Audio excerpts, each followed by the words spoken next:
All right, welcome back, everyone, to the Capital Mindset live show. We have returning guest Dan Weston with us here today, or actually, he changed his name to Slappa 30p on Sofi, which we'll get to.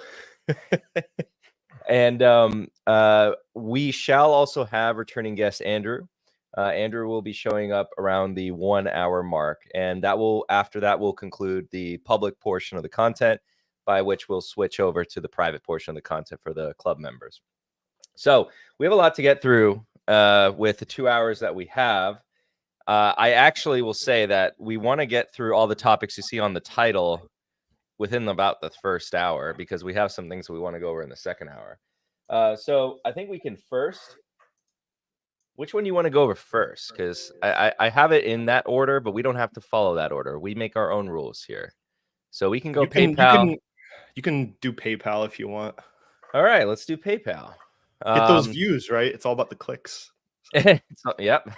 All right. As you guys are coming in, feel free to answer the poll. So the poll is just for me to gauge you guys where everyone's at. And let me go ahead and pull up the PayPal presentation. And I think with that, do I already have it pulled up? No, I have a different one pulled up. So and let me pull up the investor presentation. But I'll tell you guys, should I tell them no, I don't think I should say the degenerate thing I did. I think that'll be a secret for the. I only say half truths about my degeneracy. So I may or may not have. Okay, I'll say it this way. I may or may not have engaged in a degenerate bet on PayPal going into these earnings. And I was memeing it the whole day today. Not the whole day, but like end of market close and a little bit after. And we waited as a community in like the voice chats for the earnings to start at 5 o'clock. And I was memeing Lord of the Rings the whole time. It was a fun time. Okay, so I have last time you did those memes was FRC. Yeah. Last time I did those memes was FRC. And I was the one posting the stand together. Hold men. Those are fun times. On occasion, we like to have fun with some degeneracy. We gotta get a taste for it. So share screen. Let's go investor update for PayPal. So there's a lot to like here. I will say, without bearing the lead, my opinion remains the same, that the company, you could do worse. There are just other things that I've been investing in, and I stand by the things I said in the videos before, where below the $70 mark, and I believe my adjusted price or fair value or interest points, let's call it, was in the low mid 60s after readjusting for some growth as we got closer to that $70 target. That $70 target was from figures and estimations of information known in 2022. And you guys can go check out the older videos for that context. But now nothing's really changed dramatically. We have a new CEO. I'll say the way he was very well spoken. He gave a lot of good energy, but that's to be expected. You know, he's fresh meat. He has only been there for 4 weeks. You can't really expect him to make any material changes. Some of the highlights from the call that I felt were at least needed in terms of where they're going. They're going to lean out PayPal, which probably means layoffs. They talked or spoke about how their cost of capital is still quite high. So they're going to focus on reducing that, become a leaner business. Again, that's all, saying, hey, we're going to do some layoffs here in the future. There were some parts that I felt were kind of funny. The management team spoke, or specifically the CEO said, we are a growth company. He said that, I think, like 4 or 5 times. And just kept reiterating it. I know that, Dan, what do you call PayPal? The grandpa of fintechs. Yeah, he calls it the grandpa of fintechs, which, there's a lot of merit to it. There's a lot of, what do you think is the new shiny rock fintech, if it's not PayPal? Like, who's the shiny rock fintech? Tough I know call. Let me look. I feel like there's one that's really up there. I don't want to say it. You don't want to say that one. Well, people can use their imagination. Oh, some people are saying it. It shall Starts with an. remain nameless. It shall remain nameless for now. So some of their other points that I wanted to highlight that again were solid. You know, they did return $1.4 billion via stock buybacks. You would make the argument, or you could make the argument, the price is fairly cheap here. That's what a lot of current investors say. So you'd probably be in agreement with that buyback execution. A lot of people say that the price is cheap. Well, people said it was a obvious buy at 120. Some people even said it was an obvious buy like close to the $200 mark. But people who are saying it was an obvious easy money buy at 120, you must be extremely happy that they're doing buybacks now. And if you're saying that, well, you're following the same train of logic. You're being logically consistent, and you should be quite happy with that, all else being equal. Now, the other point that they're highlighting yet again here, which I don't really see as, it's not new news because they've done this deal before, was the, again, closing a first tranche back book credit receivable sale to KKR in October, receiving $1.4 billion in proceeds. I think they should continue to move in that direction, securitize the rest of the loan book. I would prefer that PayPal, if I was an investor, not hold. Well, actually, technically, I am for the next couple days, indirectly, but but not directly, not of the comments.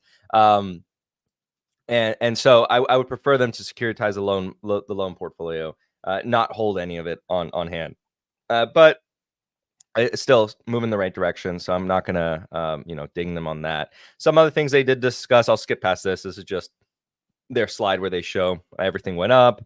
Not really much to ding or talk about or highlight in terms of a super positive, because the growth rates here aren't too astonishing. Non-GAAP EPS 20% increase is the only one of note, but really what we're looking at in terms of like on the top line, because that's still non-GAAP EPS, it's not GAAP EPS.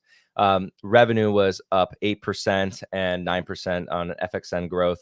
Okay, so that's single digits, high single digits. Things are calming down, so to speak. But I want to get to that slide where they did discuss their membership, because it was a negative, but also a positive. And I'll talk about why it was a positive, or why they say it's a positive. Do they have that slide? Because if not, I'll just say what they said on call. Total payment volume, it should be around here. Cross-border trade, active accounts. Here it is. So active accounts did decline, but if you listen to how they presented it, I don't really have a dispute with how it's a positive, because there are, within any business, there are clients that are of high quality and clients that are of low quality. If you, in theory, are reducing the low quality clients, the ones that you had to do a lot of promotional activity in order to get their business, we call that, again, more low quality customer. If you recall, Sprouts Farmers Market had that strategy where they were initially doing a lot of couponing. And so that client that they were getting was of low quality, because they would only come and shop there if there were a lot of coupons involved. Well, similarly speaking, PayPal was previously engaging a bit more promotional activity, and they were drawing in new clients that way, but not the right kind of clients, not the ones that are going to spend a lot on the platform. They want to adhere to those people and not the low quality client, which I would argue myself, I'd probably fall under that category, because for me, PayPal was never a service that I was attracted to. I would rather use anything else, really, because I feel like it's more convenient. But I live in a different age. I know that prior to myself engaging with the internet and putting my credit card out there on the internet for various sites, because it's really strictly like I spend on like Amazon and very few other sites, but most of my products I purchase from, I guess you could call, very well-respected companies. PayPal was the intermediary that protected you, and still does protect you. So if you're thinking about it from a back-end perspective, I don't use PayPal services. I use Stripe services, but you have Braintree, which is, again, I guess the crown jewel of PayPal, which I'll talk about in just a second. I'm going to see real quick if we have any questions coming in. Not a PayPal bag holder. However, I see you guys keep buying that dip. No, LB. I think you're very confused. Who dat? Who dat? Are you smoke? What are you smoking? Wait, yeah, I don't know what he's saying. No, we're just covering the stock. We're not. You know, we're it's not like even... people on YouTube. If you talk negative about a stock, they either think you're shorting it or you're a bag holder. Yes, actually, that happened. That happened with MPW, and so I actually was asked in the comments section on one of the videos on MPW. Well, how much are you shorted? Like, I'm not shorted at all. You have an agenda. Yeah. No. We're just going over the stock. I had owned it for brief periods of time. I don't mean to trade it, but it is what it is. You know, I'm not. I think this is the type of company though where like a value investors like a discounted cash flow model. It's like it's time to shine. These like giant, obliterated companies, low growth, kind of a turnaround play. That's when they're more important to me. Like when I bought Cigna, I was valuing a 2 to 4% growth rate. So basically inflation. And it's worked out well for me so far. So I don't know. This company is such a turd. I just well, LB, just if you didn't get what Dan just said, he's definitely a huge fan of PayPal. But there are a lot of people that are, buying the dip and continue to buy the dip. And yeah, I would argue, and the same thing that prevented me from making PayPal a position was simply, well, okay, I get the argument. It's cheap, right? Oh, I get that. By looking at certain metrics, it looks very cheap, but there are plenty of other crazy good opportunities out there. And let me close my MacBook Pro because it's like yelling at me from people notifications. Egg Co is projecting better growth than PayPal. That's ridiculous. A tractor company is projecting better than this to call this a growth story or something. Yeah, that's ridiculous. But it's still a growth story, according to the CEO. So just because they don't pay a dividend, I guess, right? It's just because a growth company because they don't pay a dividend. They don't pay a dividend, and the CEO said it's a growth story. So don't forget that. So the one part of their business, which I'll find the slide, because they break it down. No, not this. Oh wait, I did want to talk about earnings per share. Oh, this is still their non-GAAP. Free cash flow is above $1 billion, but we looked at that already. Capital allocation. This is again to highlight most of their capital allocation is going to be going to share repurchases. So if you think the stock is cheap, you should agree with this. Where is it? No, I'm trying to see where they break down. I believe it's above here. Braintree. I don't think they break down Braintree separately, which is fine because in the discussions they had during the call, you should know that as Braintree continues to be the faster growing business, their overall take rate should continue to fall because Braintree, like Stripe and Adyen, is going to have a much lower take rate than the branded checkout. So you have like white label checkout, which is Braintree in this case, and then you have their branded checkout with that PayPal button you see. So every time someone buys through that portal or through that button, PayPal is going to take a higher take rate. But that's not growing nearly as much as what Braintree is growing at. So underneath it all, you're going to see a lower take rate. And that has been spooking investors. And rightfully so. They're getting into a much more competitive market. The future cash flow growth is going to be muted in comparison because the value of each dollar moving through Braintree is going to be less than each dollar value moving through branded checkout. However, that's where the industry is moving. So they had to make that adaptation, or they had to make that move. And I think it's the right move. The other competitors, such as Adyen, which focuses a lot on the larger client base, similar to what Braintree is trying to target. And then you have Stripe, which focuses mainly on small, medium-sized businesses. So they kind of compete, but not so much. I would argue Adyen competes with Braintree more so. So Adyen is also publicly traded. You can take a look at how their share price has been doing. It's also been doing quite poorly. And Stripe is privately traded, although, you know, from various reports, the private valuation has also come down quite nicely. So that being said, what are some things I'm looking for from PayPal? Well, I need to see the CEO execute. So if I was looking to build a position in PayPal, seriously, I would need to see, and I would be willing to give up some of those gains, missed out gains, you know, this on a recovery, if I could see that the CEO is on that warpath trajectory and he's turning things around. But on a higher level, I don't really have interest in a business like PayPal or the sector in general. It takes a lot for me to uh, distract myself, I'm going to say it that way, from the main ideas, just simply because the main ideas I have, they're very clear to me as far as how they can produce value, all the levers that they can pull for growth. PayPal, it seems like it's in a business that's a race to the bottom.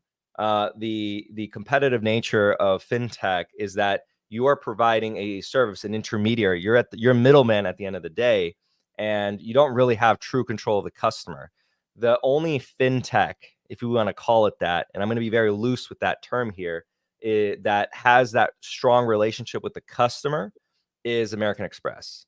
That's one of the few. There are others, but you know, even for this, for the sake of Visa and MasterCard, they don't really have that customer connection. When you have a Visa credit card, I don't think you'd be able to tell the difference if you're swiping with a Visa or MasterCard. American Express, people seek out that relationship, and it's more so like a bank than anything. Again, being loose with the term fintech there. And I would argue with PayPal, you know, with the traditional product, there was that connection. But as they move away from that, the connection starts to dissipate a little bit. Do you have that relationship with Braintree? Probably not. That starts to become more of a merchant decision, whether or not they use Braintree, Stripe, Adyen, and that's a whole different ballgame. B2B is different from B2C. So in this Michael case, had a good point. Do you consider PayPal a turnaround story? yes. Okay. Yeah, I consider it a turnaround. Let's call it. Let me say it differently, because I'm not specifically or not. To be more specific, it's like a resurgence story. Like because it's not like they're in decline. They're just not growing as much as they were before. It's like a phoenix story. Hmm. Mm, I think I was listening to the Compound today, and they were talking about one of the charts they pulled up was like 70% of companies drop like 40% from their highs, and they never get back to that point. This point is yeah, like the vast majority of companies in the public sector, you know, they reach a pinnacle and then it's all like it's downhill. And then there's just that slim amount of companies that actually keep producing over time, thank you for like saying the that. Magnificent That's a Seven. great point. Yeah. So Can you like the say that odds are point? stacked against them at this point, you could say. So like how many? What's the percentage again? Just to highlight that point. I think they said 70% of companies have at some point in their 70%. life like a 40% drop, and then they never. Um, it was today's Compound. And in that makes sense, because I mean you could also expand on that and say the vast majority of returns happen from a few amount of Mhm, stocks, right? mhm. And so ideally, in theory, as an investor, you're just hunting for those few companies. And like Um, people could go look at an equal weighted S&P 500 compared to a market cap weighted, and mhm. you'll see the huge difference in returns just from maybe 10 companies, right? Yeah, At this point. So,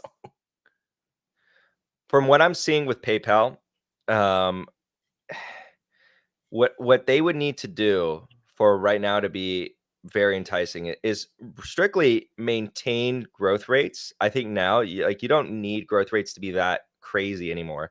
But if they maintain growth rates in high single digits, low double digits, and they can maintain margins, continue to buy back shares, and not have, let's say, for they should not, please not have, you know, declining profits or revenue or total payment volume, so then you're almost proposing they are like Home Depot. So they worry about profitability, free cash flow. You don't like not aggressive, lead capexing into new businesses or anything, returning value to shareholders. No, definitely, yeah. Return value to shareholders. I mean, as in form of buybacks, like they should be doing buybacks, like cannibalizing the stock. Yeah, because with what their core businesses are, like besides outside of Braintree, their main business is under attack. I went with the members today. I don't know if you will recall, but with the members today, I went on like my Apple Wallet and I was discussing everyone who has an iPhone. You can do this live with me. So you go on your wallet and you read out to me the card number and the last 3-digit code on the back of your card, and you just tell that to me. No, I'm kidding. Jokes. No, but we had to do some jokes. But you can see actually this new product rolled out. You should see it in your wallet, or maybe you have to enable it. But there's the pay later, has the Apple logo, says pay later, and you hit new purchase amount. So you have a buy now, pay later service inside your phone. You obviously have the Apple card. You have a savings account. Realistically, the Apple Wallet, Apple Pay, has been a very convenient addition to the Apple ecosystem that I use quite frequently. I know that's super anecdotal, but that is what PayPal is facing from their most profitable segment. And so the narrative is definitely against PayPal.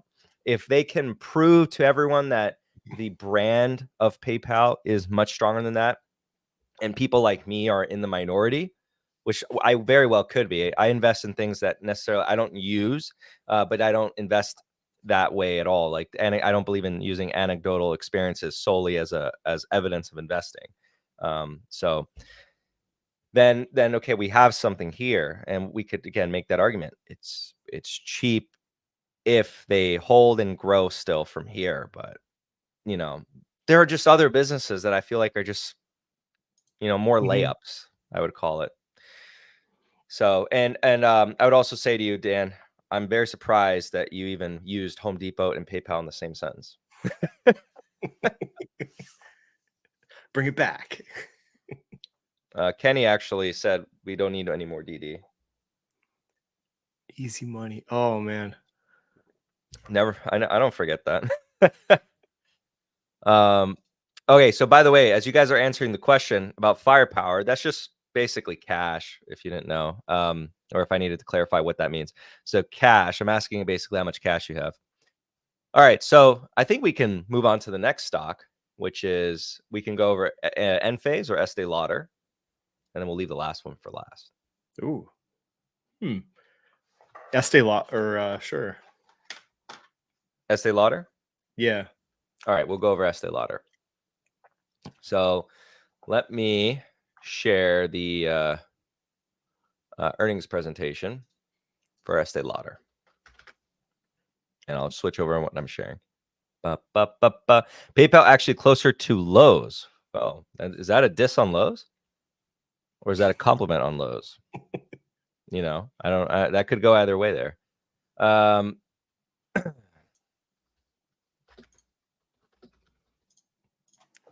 Okay, let me go to their website. It's easier for me to find it this way. November. The poor company, Joseph sold Domino's to buy Estee Lauder. Did he really? That's what he did. Yeah. Oh my. Well, I told him not to. I tried to say, but that's when I was still in his Patreon. But well, like, you chose poorly, my man. I don't know. He sold Domino's. How does Domino's done? I think it's like breaking even this year so far. Huh. Well, it's not down like 40%. So would have been better off then. All right. So we don't have a nice presentation. We'll effectively go through. I can give you guys the rundown, but let me go ahead and share this. So can I just do this? Present, share screen, and this should be good. All right. So this is the presentation document or the earnings update document here that they got for us. So this is for Q1 FY 2024. I'll briefly kind of glance through this to see if there's some, let's say, presentation highlight, because at the end of the day, I'm basically doing a presentation for you, but I should be able to just explain to you what's on here more or less in a summary. So for the most part, the issue that investors had with Estee Lauder, oh, and I probably should show you the stock price reaction. So let me actually stop sharing my screen and present in a different way. So what we'll do is we'll put this over here. And EL stock. We'll just bring up, on Google and show everyone the reaction. Okay, give me a second. I'll do the window and I'll share it like this. Okay, so yeah, you can see the window and I can just switch back and forth, much easier. So reaction today down 18.9%. On the surface, you're looking at this and you're like, wow, something bad happened. To summarize what happened, there's continued weakness from their Asia divisions. In the past decade, the Asia has been the boon for Estee Lauder. And in the past, I guess, year or so, Asia's actually been a major headwind that investors have been, pretty cautious on. Travel was initially strong. The data coming in from travelers within Asia was strong. And if you guys don't know, so when you go traveling and you see those makeup stores, a lot of business that Estee Lauder does comes from that. And that was to my surprise. When you think about Estee Lauder on a high level, it does appear as though it's a high quality business, and it is, right? I'm not going to say it's not, but there's a lot of nuance to it. At the time, this is like when I tell members the setup for a company like Estee Lauder on a valuations standpoint was not ideal. The valuation that you were paying, let's face it, or not sugarcoating it, was nosebleed prices. You were paying up for a narrative and hoping that narrative would continue. There is no knowing it would, and it could have continued for all we know. But the setup was what I'm saying. Before knowing anything else, the setup is not ideal should something break. There is a company that we'll be discussing in the private portion, because that's what Andrew wants to focus on, that happened. And it's one that we were cautious on, but now potentially turning optimistic on. So their Europe, Middle East, Africa division obliterated. Like, oh yeah, you're seeing there right there also like net sales 50% drops in some segments. That one, yeah, Asia too. Oh my god. Yeah, no, those are the right now. I think the main, I guess, concern from investors was the Asia division, because that was like their exciting section. Makeup did terrible. They must have makeup went negative.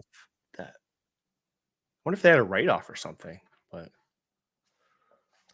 yeah, right now they're not looking too pretty to do. Get it? I mean, like Peter Lynch would have taught people PE ratio is your screening tool, right? So, like when Joseph bought Estee Lauder, I looked at it. I saw it was like 50 PE, I think, at the time, and I'm like, yeah, I'm out.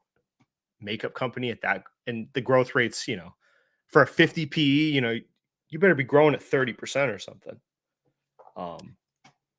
Yeah, like using something like the PEG ratio, PE, comparing it to growth and seeing what's it turning out. And in this case, Estee Lauder, you had slow growing business, very high multiple.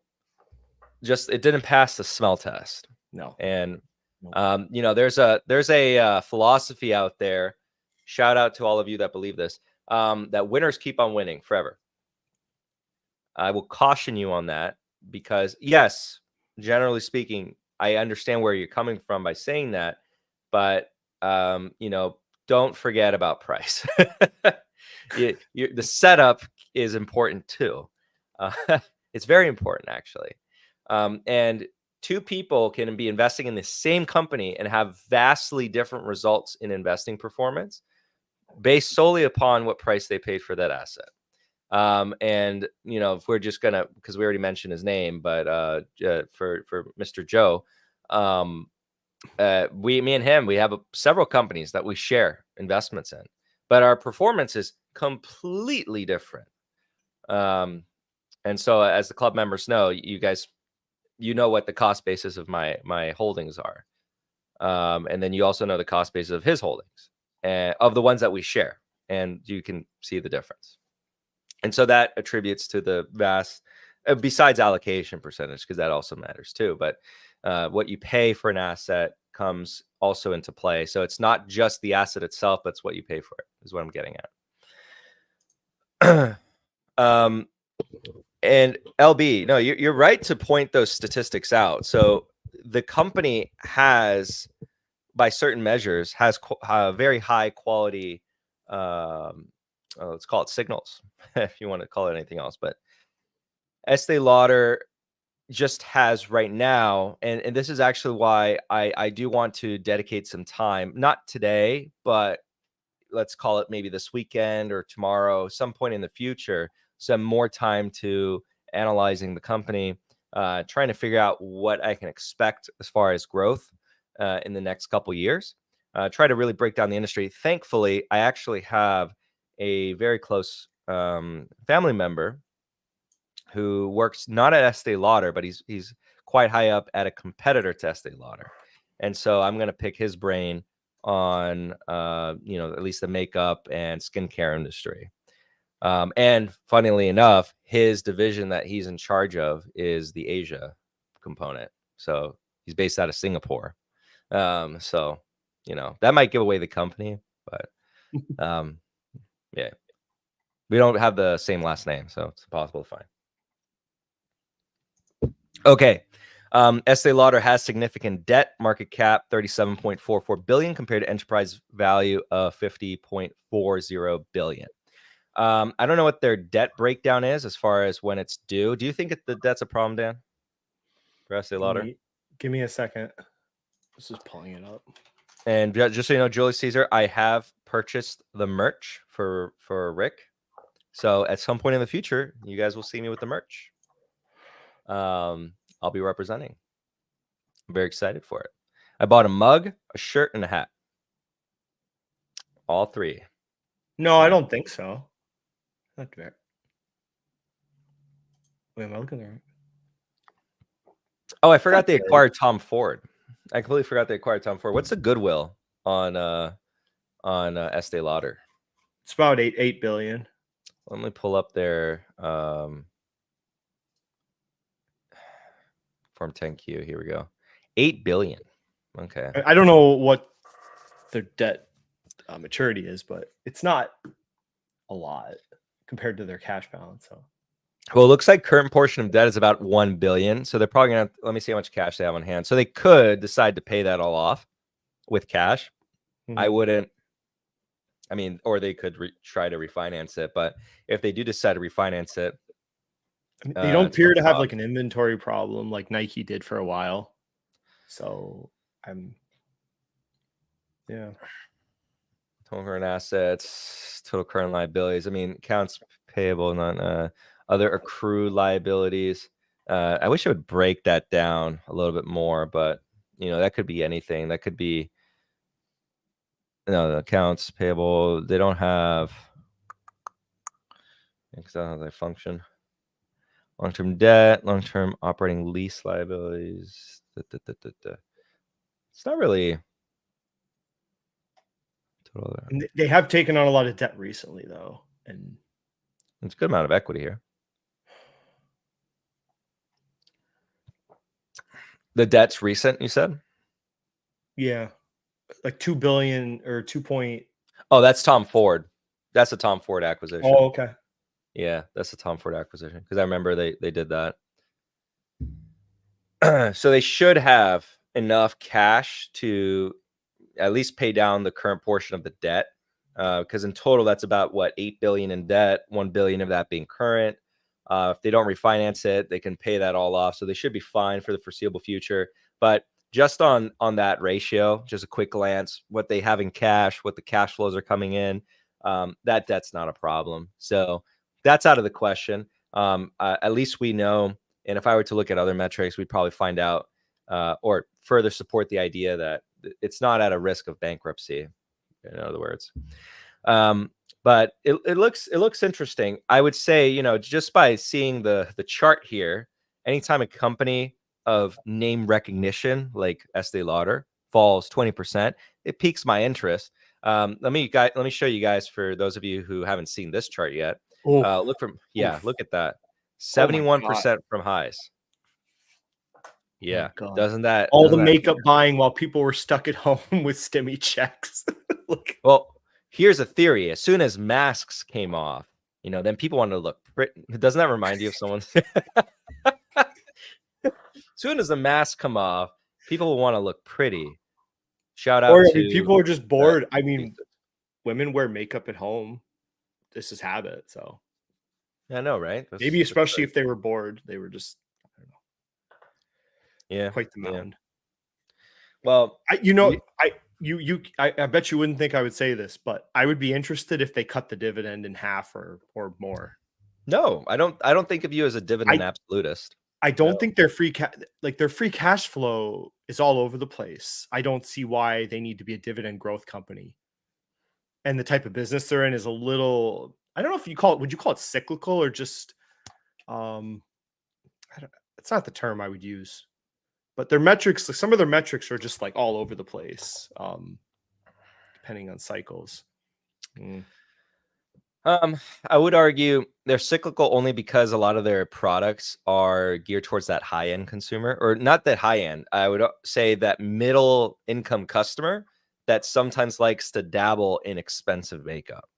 And so during tough times, you get more of that corralling around the, let's call it, drugstore brands, which Estee Lauder has a portion of their portfolio, I believe, because let me be frank with everyone. I am not an expert on every brand that Estee Lauder owns. They own a lot of brands.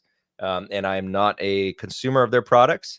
So, and it's not holding in my portfolio, so I have no obligation to know this. If it was, then you could, say, why don't you know this? It's not. Okay. So from an outsider looking in, I would assume, without looking deeper, but I could actually, let me try to see if I can spot it, because I am no expert on makeup, but we'll see. Yeah, you see, like, I have no idea what's like expensive, what's not. Like, I know that because I bought makeup as like a gift before. What is one? Do they own it? No, they don't own it. Wait, where's NARS? NARS. That's like all the British girls like that one, or they did, maybe. I don't know if things changed. Yeah, because that's the other thing about fashion. Things change. People like things one day, they don't like it the other day. I don't know any of these. I know, obviously, Estee Lauder. I don't know any of these. I don't know if there's a cheap one. You see, this is where we need. So anyone, does anyone here know? Go grab everyone. Someone, just if you're sitting next to your wife, ask her, show her this. I have no idea what my wife uses anymore. I'll be honest. Yeah. I don't know. I Someone have to go said, look at her table. Le Mer. Is that the cheap one? Sanguine. Or is that the expensive one? Help me out. So I'm going to say it than this with absolute ignorance on this. I would assume that some of these are cheaper brands and some of them are more expensive brands. So they have like a mix of everything. I assume this. Oh, no, it's expensive. Okay. So, but I assume that that's the case. If that is the case, then, you have like a mix of a bunch, but they still have that exposure to that more expensive brand. So that's my, without looking deeper, that's why I think they're showing up as cyclical, because we get into tougher times. You'll see, certain people say, I need to cut back on my makeup spending. I'll go on the cheaper side of makeup for now. And then once I'm feeling good, ready to spend, I'll explore a little bit and get some of that more expensive stuff. Like, I don't know, La Mer. Il doesn't have cheap brands. It's a mid-scale. Okay, there. Thank you, Michael. So it's mid-scale to upscale, no cheap, which starts to still, kind of make sense to that theory. So they don't even have exposure when things get tough. They don't really have a brand that sticks out to that cost-conscious consumer. Something like Elf Beauty would be more akin to L'Oreal. Would be another one that has a bunch of brands in their skincare. Keep in mind that they're not just makeup; they're also skincare, which I think has been a weak point for the business so far. So, are you interested in Estee Lauder, Dan, at some price? If they cut the dividend and I don't know, like I felt comfortable with management to deal with this high interest environment because I'm looking at other luxury brands which are kind of interesting, Which I want to like talk about. Mhm. how it's super interesting time for luxury brands, right? Like Mhm. because they're Yes. all most of them are down, I think, except for Ferrari. I think they're all near 52-week lows, and it's like the discretionary income of people is either or they're just stopping buying these purchases because of the unknown, right? Your Mhm. credit card rates keep going up, grocery bill keeps going up. So these are the Mhm. things that go away. You would think discretionary wise. Mhm. But at some point that changes. This is not a permanent. People like to spend money on luxury goods. I don't think that's changing. But I love the simplicity of the thesis. Keep mhm. it simple. People are going to spend money. And which are some of the companies that you're looking at? I think I know which ones because we've Well, spoken about them, but I'm going to I've guess. I've always wanted to own LVMH. Yes. Okay, that's the one I was thinking in my head. It's I was like going to say Goldman, LVMH. LVMH. I don't know. In my head, I want to own these companies, but I just think Yeah. it's like Staccato kind of got me interested in this, the way he explained. So Staccato kind of explained the magic sauce with LVMH is that they can acquire companies and then through the power of their brand, they can like talk to the ownership of this company, be like, hey, we will impart value to your brand when we take them over and bring them under our umbrella. So then the secret sauce would be that they can purchase companies not overpaying for them because Mhm. they can sell the ownership that they're going to take over and they're going to increase their value, not just give them a check and make them walk away. Like a lot of takeovers, it's almost always overpriced. But he's like, that's kind of what he was describing to me. Yeah. Uh, I mean, they've been a serial acquirer, one of the greats. yeah. Uh, they've usually always traded a premium. This is a rare-ish time where the forward multiple has actually come down quite a bit. I wanted to add to your point previously. So we saw with I don't really care too much, but we saw potential signs that durable goods is coming under pressure. And we've already heard from plenty of CEOs reporting this year, last year, how discretionary spend has at least been under pressure. Depending on, let me shout out some of the CEOs that have been discussing this. So, you go through Walmart, Target, Yep. Dollar General, et Yep. cetera. All of them have been saying this. And that discretionary spend affects companies like LVMH, which LVMH, people don't know this, or people maybe do know this here, but do you think they target to the high class? Do you? I looked at their brands and some like mid. I don't think they're like extreme luxury. Yeah, they're not. Higher end, like mid to higher end luxury, I guess. Yes. Would you say? They Okay. their target customer is middle class aspiring to appear high class. Mhm. Yeah, that's Louis Vuitton Hennessy. So great margins there, all about marketing. And so you're still people think that they're not mass consumer, but they are. So like Louis Vuitton is a brand that again fits that demand where you have people with enough discretionary spend that they could squeeze in $1,000 for a bag or $2,000 for a bag, but they're not. Their target audience is not that uh, very wealthy clientele. That will go to more likely other brands. We won't get into that. Ferrari's different. Ferrari very much yes. Mhm. Ferrari's a club. Um, but Louis Vuitton Hennessy is masterful in that where its market's actually quite large. Its customer base is quite large. And I saw someone ask about Ulta, by the way. LB is asking us about Ulta, which I think we can discuss too, because Yeah. you've Going looked at along, well, Ulta I in would the past. this and her and is it wait, Hermes? Hermes. Yes. Certain French woman will cringe at us saying pronouncing this. No, that's not how it's pronounced, by the way. If you hear how she pronounces it, infinitely better. And if you watch this live stream, I apologize on behalf of Dan and I the way we're pronouncing it. We're doing our I think best. I'd never buy this stuff in a million years, but it's really interesting to like understand it because I get it. I don't have to own this stuff. I get it though. Mhm. Like like these bags and stuff. Like I understand. You understand the appeal, the Yeah, desire. yeah. Yeah. Like the uniqueness of these products and these brands are you can't duplicate these brands. These are like No. 100, 200-year-old brands with like legacies. You can't just start up a luxury brand. I don't like maybe what 40 year you have to have time to build that reputation and that Mhm. demand, I think.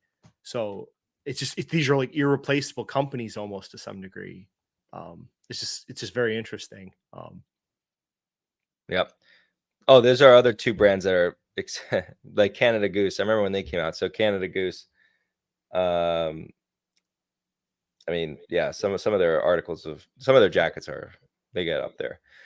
Um, trying to think though, because Ulta Ulta's had some shrinkage issues, right?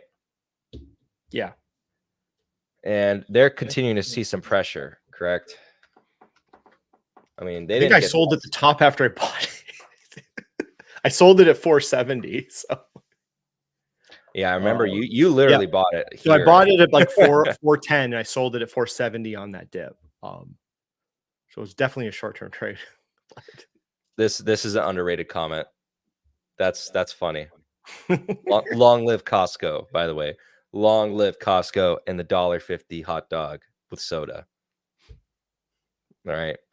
They got it. I don't think it's the right time, and I'm very aware of retail right now because it's in my bag to think about. I just don't think it's the right time yet. I've said it on my YouTube channel.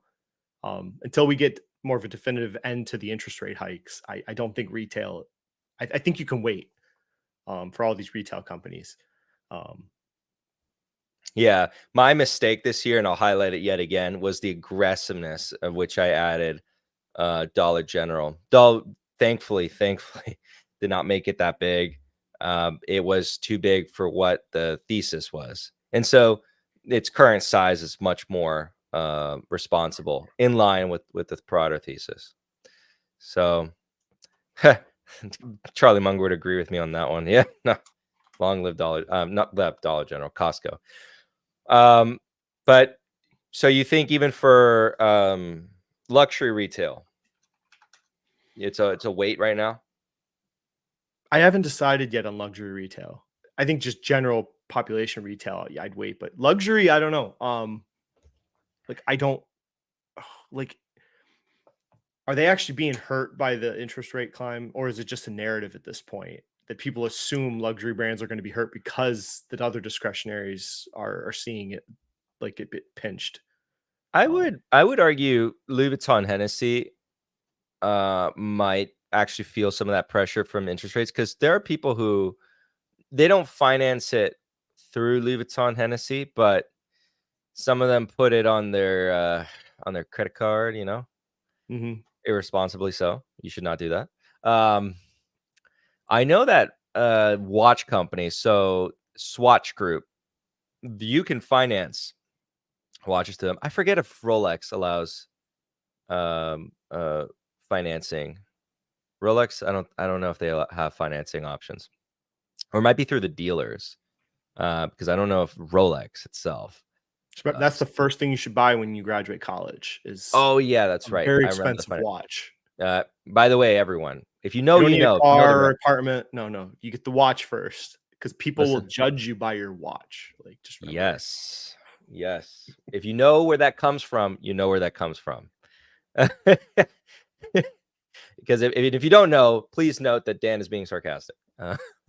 It's the Uh, most appreciating asset you can own.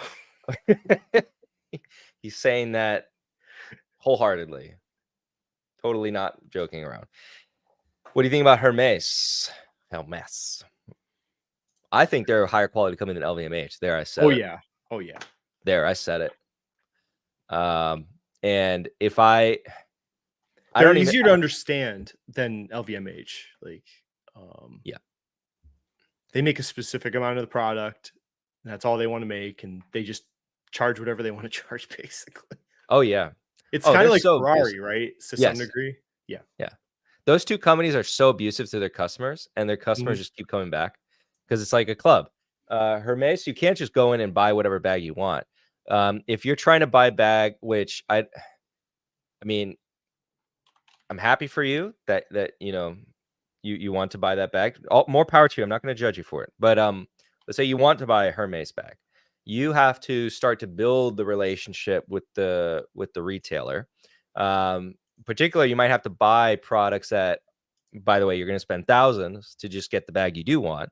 And in doing so, you're building a repertoire with the retailer. Maybe you're friends with them, and then you can get around it. But if you're just like just coming in, you don't know anyone, you gotta buy a lot of the stuff you don't want to get the stuff you do want. Like a Birkin bag, like you're not gonna get that for a while, unless you're lucky. Then hey. So yeah, I like their business more than LVMH. Well, I'm in agreement with you, and so is Dan. I do think that it's a higher quality business. Yeah. Fuhad, I saw your questions. Okay, I saw your questions. Calvin Klein is not even in the same league. Like, please. It's not even the same league. Good night, LB. Have a good one. These hostage model to get people to buy garbage for Birkin. Yeah, no, it's pretty crazy. It's pretty crazy. Same with Rolex. I mean, I'm thankful that there's a very good friend of mine who has a very good reputation or connection with Rolex, and so he's able to establish that relationship with Rolex, especially, or even watches that are hard to get. They just want to make sure that you're not someone who's going to flip it and you're going to wear it. One thing I heard from ADs is that if you buy a watch from them and then you don't come back to the same AD and you're not wearing the watch, they actually will think you sold it and they might not allocate you another watch. They'll be nice to you and they'll say, yeah, we'll put you on the wait list for the next watch you want. So one trick is to wear the watch again, and they're very observant. So if your watch actually doesn't have scuffs, they might also assume that you're just not wearing it and you're only wearing it when you go visit them. These are little things that not too important, but yeah, I got Chinese dealers for Rolex. Well, there you go. That's good to have. So, but Ulta Beauty, you think that one's a wait? I think so. Okay. I haven't taken a good look at Ulta. Their growth rate has slowed down, correct? Their number of stores hasn't grown that much. If I remember, Okay. yeah. Trying to think. Yeah. Let me put Ulta.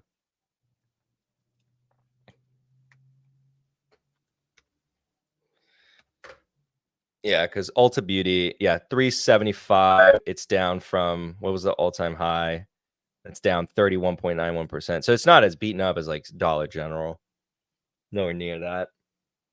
I got a good question. I saw your question, Alec. So that's actually a question I'll only answer for members. Oh, no, I'm kidding.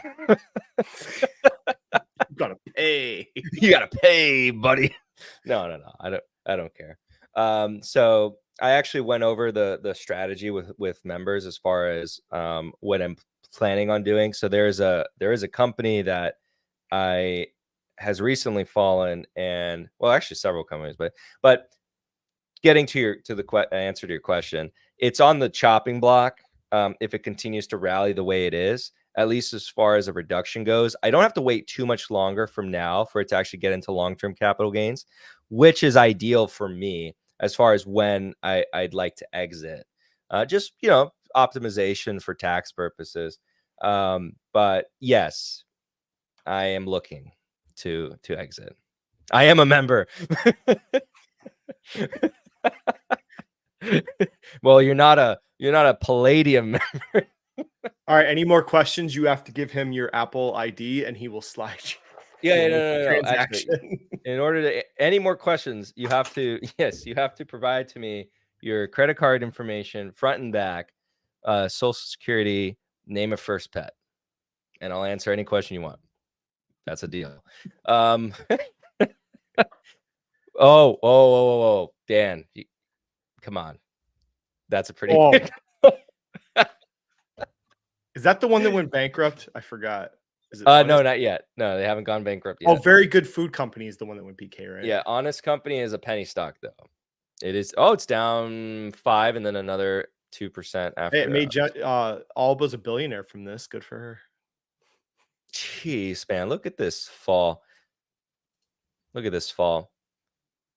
Of the ones he picked, yes. Oh, no. This one's a direct IPO. Oh wait, yeah, not $10 was not. This is still, I maintain, of the ones that we discussed, this was the one I had the maximum amount of faith in. Like, and that listen to me carefully. Of the ones we looked at, that individual chose, this is the only one that I thought had any actual potential. The only one. All the other ones, which I think all of them are bankrupt. Wait, is this a luxury diaper company? Yes, right? This is a luxury diaper. Not luxury, because there are luxury diaper companies, but this is more like, again, that more expensive, and they market towards the healthier, non-allergy. You are going to be paying more than regular diaper brands, yes, but yeah. If I buy a Rolex, I can deduct it on my taxes because it's going to charity. LOL, says Emperor Sauron. Yes, tax advice. Tax advice.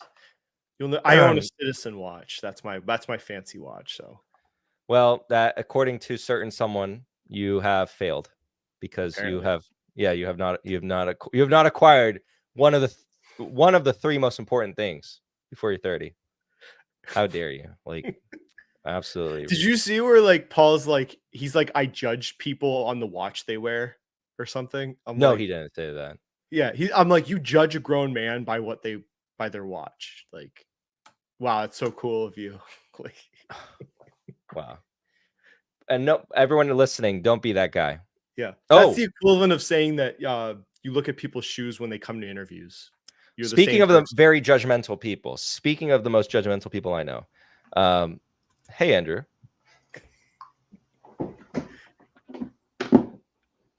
He's hiding his watch in his nice shoes right now.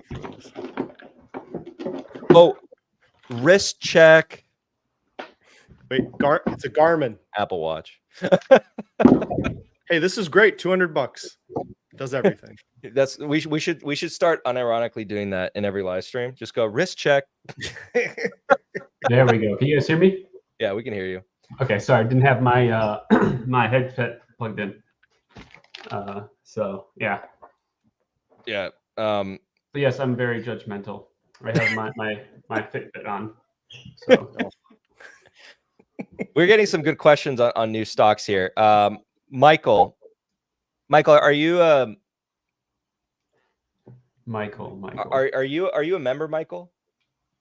Because Michael, I think Michael is a member. I think I've seen him before. Because if you are, that topic actually, your second question, not the first one about Musa. Your second question we're going to discuss. Yes.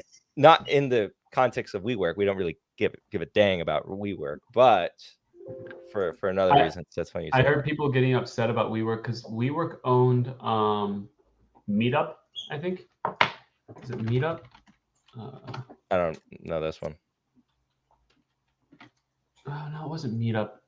Anyways, it was another. They own another brand, and someone's like, "What am I gonna do now? My whatever the brand was isn't gonna be like what's gonna happen now?" I'm like, "Oh, I don't know. What are you gonna do?" You're done for. We have so we have this question though, or not a question, but a statement that it has an implied question. They just had a decent quarter around this afternoon. Did you see their fuel margins? I haven't gotten around to it, so spoiler. 34.5 cents per gallon. Now, volume was down 2.5% on a same-store sales. It was down 4.7%, so volume was a little down. So we'll see how it all shakes out. I just briefly looked at it, but so This is the public stream? Oh, it doesn't matter. The bear case for Murphy USA from a lot of people is, can they keep up? So prior to, I'm not gonna say prior to COVID, but prior to like 2021, 2022, they were at probably, was it like 16, 17, maybe 19 cents per gallon on Yes. margins. Mhm. And so then 2022 happens and it's like it shoots all the way up to like almost 40 cents. And the bear case was they're going to go back down to 19 cents per gallon. And so if they were able to hold their margins, then it's very good. 34.5 is higher than I thought they'd have, albeit volumes, I didn't expect volumes to be lower on a same store basis, almost 5%. So, you know. Yeah, it's because all electric vehicles, so all the electric vehicles coming in. No, it's electric vehicles, and I'm sure there's like people are finding like flying and every other way. That's obviously a bear case for this company. Or work from home. Work from home. That's what it is. Work from home is just killing them. But I just want to say that this is against the bull thesis. The stock price going up. This is hurting. Well, I don't know. I don't know if the stocks are. We'll see what happens. I mean, I think we kind of talked about it. I wouldn't be adding here. I have to go through the earnings a little more. And did they give? I can't remember if they gave guidance. I was briefly going, as you like morons were listening to PayPal earnings. I was looking at real companies like this and Roku and. Did everyone hear what he called us? You see, I told you he's judgmental. Like he just called us all morons. Hey, you're not morons if you're actually bullish on PayPal. You're morons if you're listening to PayPal because you bought some call options. Whoa. The people weren't meant to find out. We're going to pause to take the knife out of Fabio's back here. So. Et tu, Brutus? Oh, no, I should say et tu, Andrew. Et tu, Andrew. I just want to see if they gave guidance. They reaffirmed guidance, but with less capex, as not opening as many stores as initially planned, says Michael.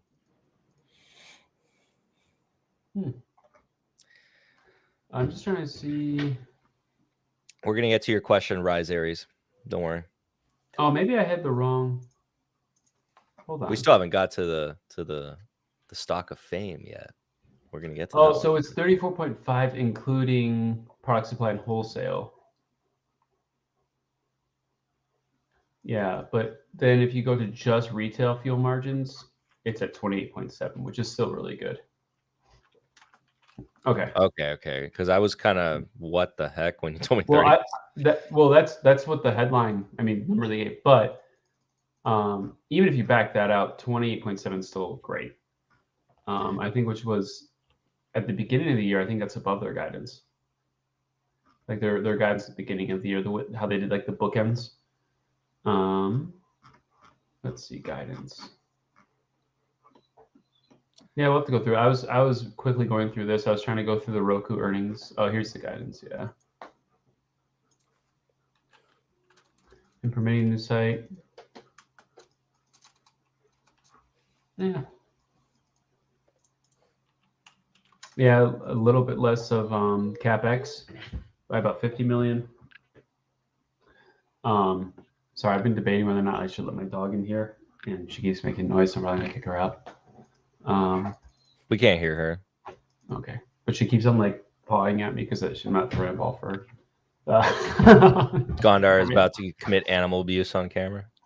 I don't like. It just keeps chugging along, I guess. I don't know. I don't think if you're a bull on Musa, I mean, unless you think there's opportunities elsewhere, I think you just like sit on this. I don't think you're buying more. I don't think you're selling unless you find like you're not selling because you're upset with the company. Yeah. They bought back $65.3 million worth of shares. 201.1 thousand at $325 per share.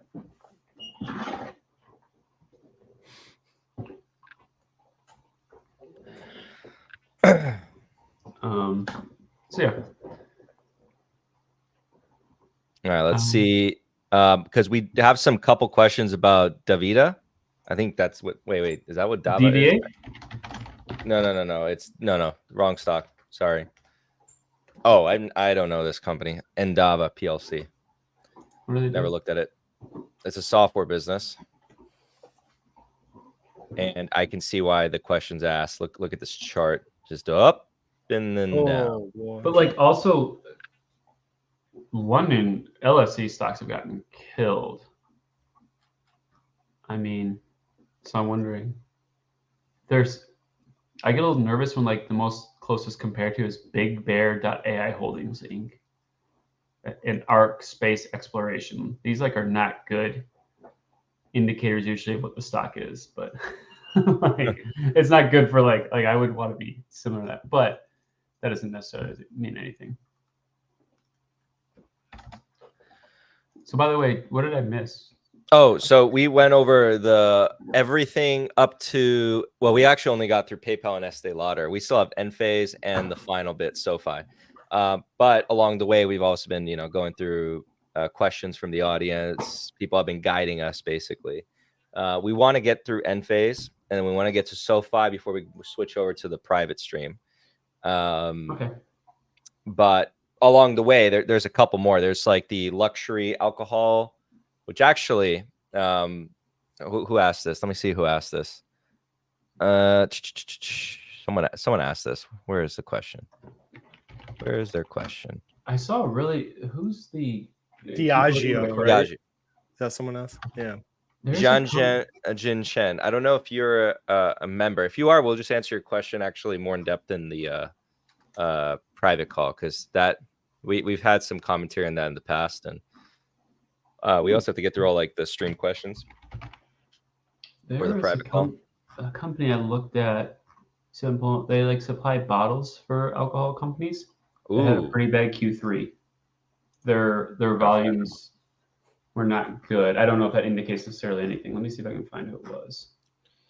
I saw an interesting narrative this week where somebody was saying luxury brands are developed market companies that give you exposure to emerging markets, but the financial protections of a developed country, like their infrastructure and financial oversight.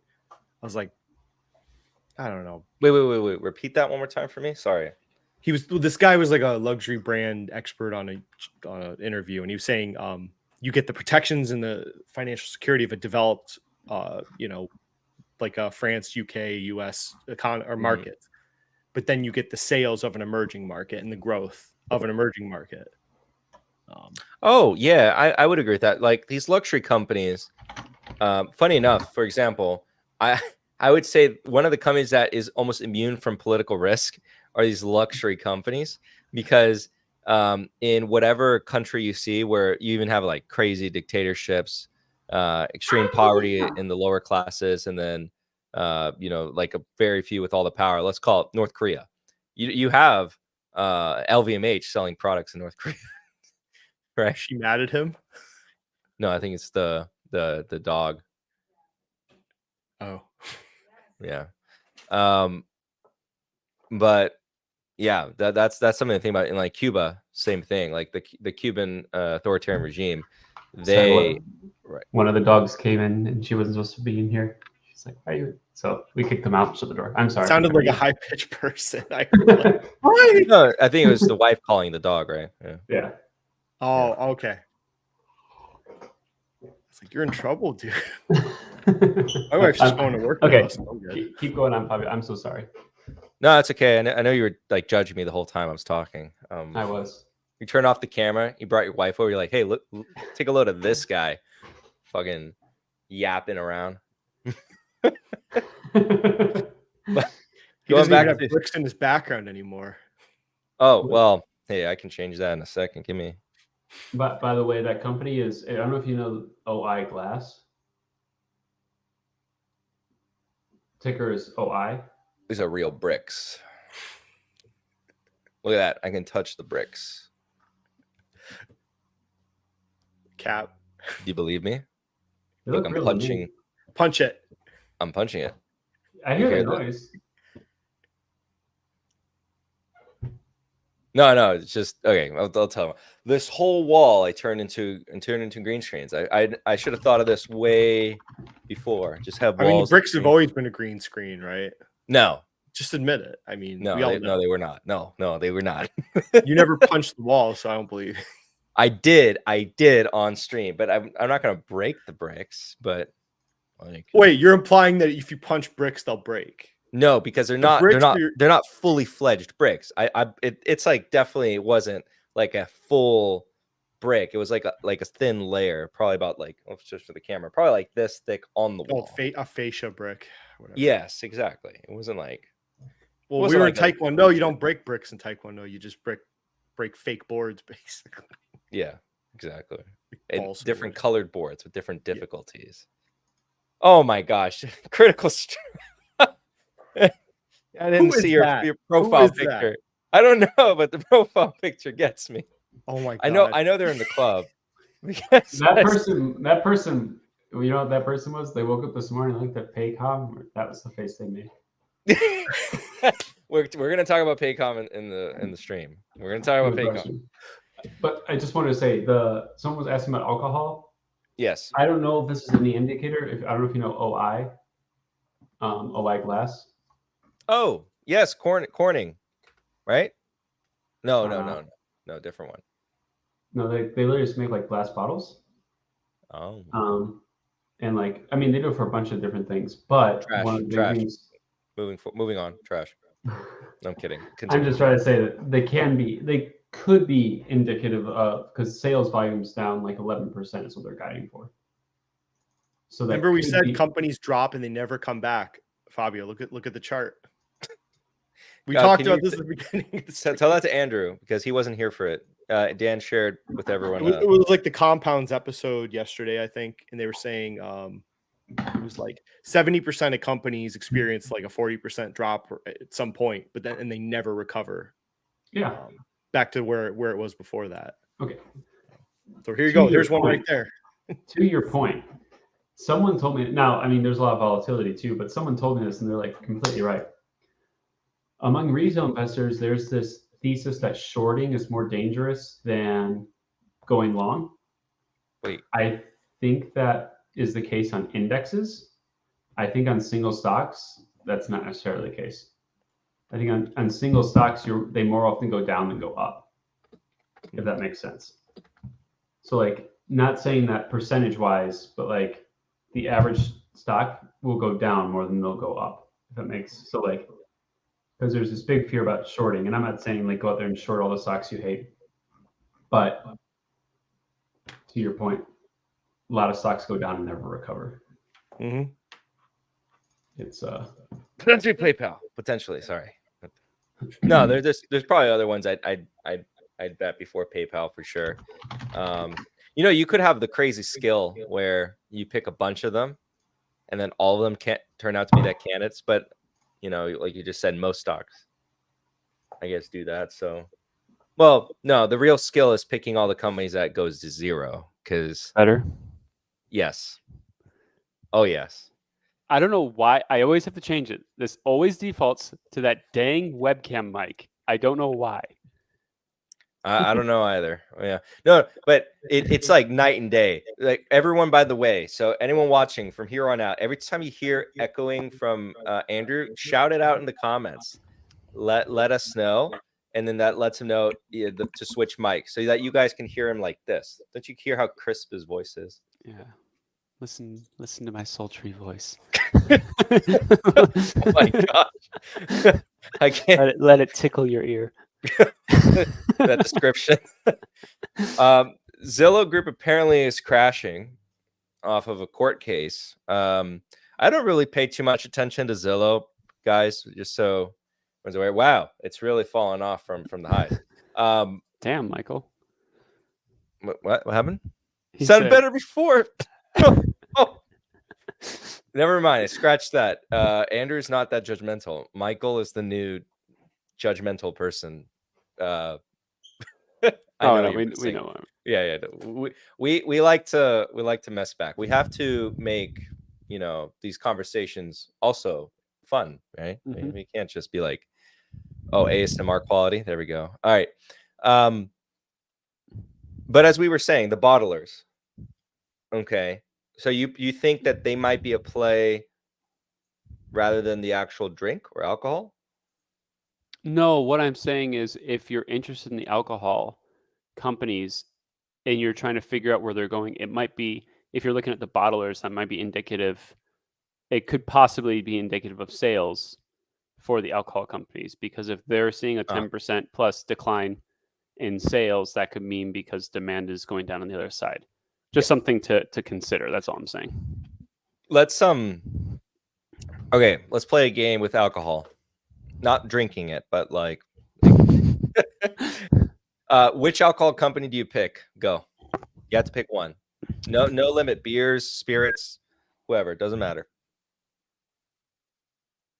Dan, you go first. I need to I I can go first. I'll give you guys some time and explain Okay, why. go Oh, first. Dan, your mic's not working. Oh, you mean like if I could just own a brand or something? Yeah. Guinness. So Diageo. Okay, That's they, the yeah. company. Diageo. All right, he took Diageo. That was going to be my number one, but I'll go with. No, there's if Andrew's not quick enough, there's two that come to mind immediately. After Diageo, I'll be nice and let you go first. Oh, it can't be Monster. You can't choose Monster. No, I'm not gonna do that. I want to say, is it Brown Foreman? All right, fine. That's yours.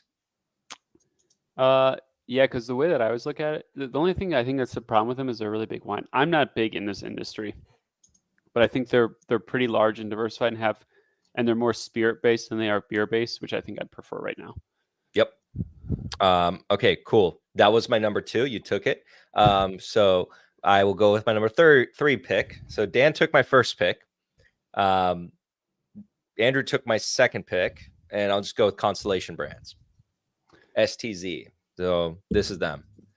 They do have a beer business, and they own the rights to distribute and sell and profit from Corona and Modelo within the United States. Mhm. They have a couple other beer brands. They have some wines. They have some spirits. I would argue their spirit portfolio isn't as robust as Diageo or Brown Forman. In fact, Brown Forman has a lot of brands like Buchanan's that I'm a big fan of. I actually bought Buchanan 18-year recently, which I think is a solid pick. As far as like the bigger brands go, Diageo owns a lot of the, Johnny Walker. Who else do they own? They own Guinness. We already talked. That's their beer, which, by the way, if I'm a stout guy for beer, I don't drink piss. Sorry. That's like a cheesy stout guy thing to say, by the way. I don't There you go. Yeah. What is that? It's this is a really good brewery near me. Oh, wait, is that a stout? It's a hazy IPA. So Okay, I IPAs. I go with IPAs too. Just as long as it's not, Corona piss. Sorry. I'll stop the cheesiness. But Guinness is like the solid, just standard, stout out there. If I go anywhere in the world and I just feel a stout, I know what I'm getting with the Guinness, But yeah, so Diageo has a lot of good brands in there. I think they also own. Do they own Smirnoff? Is it Smirnoff, or do they own Grey Goose? Let's see. I forget.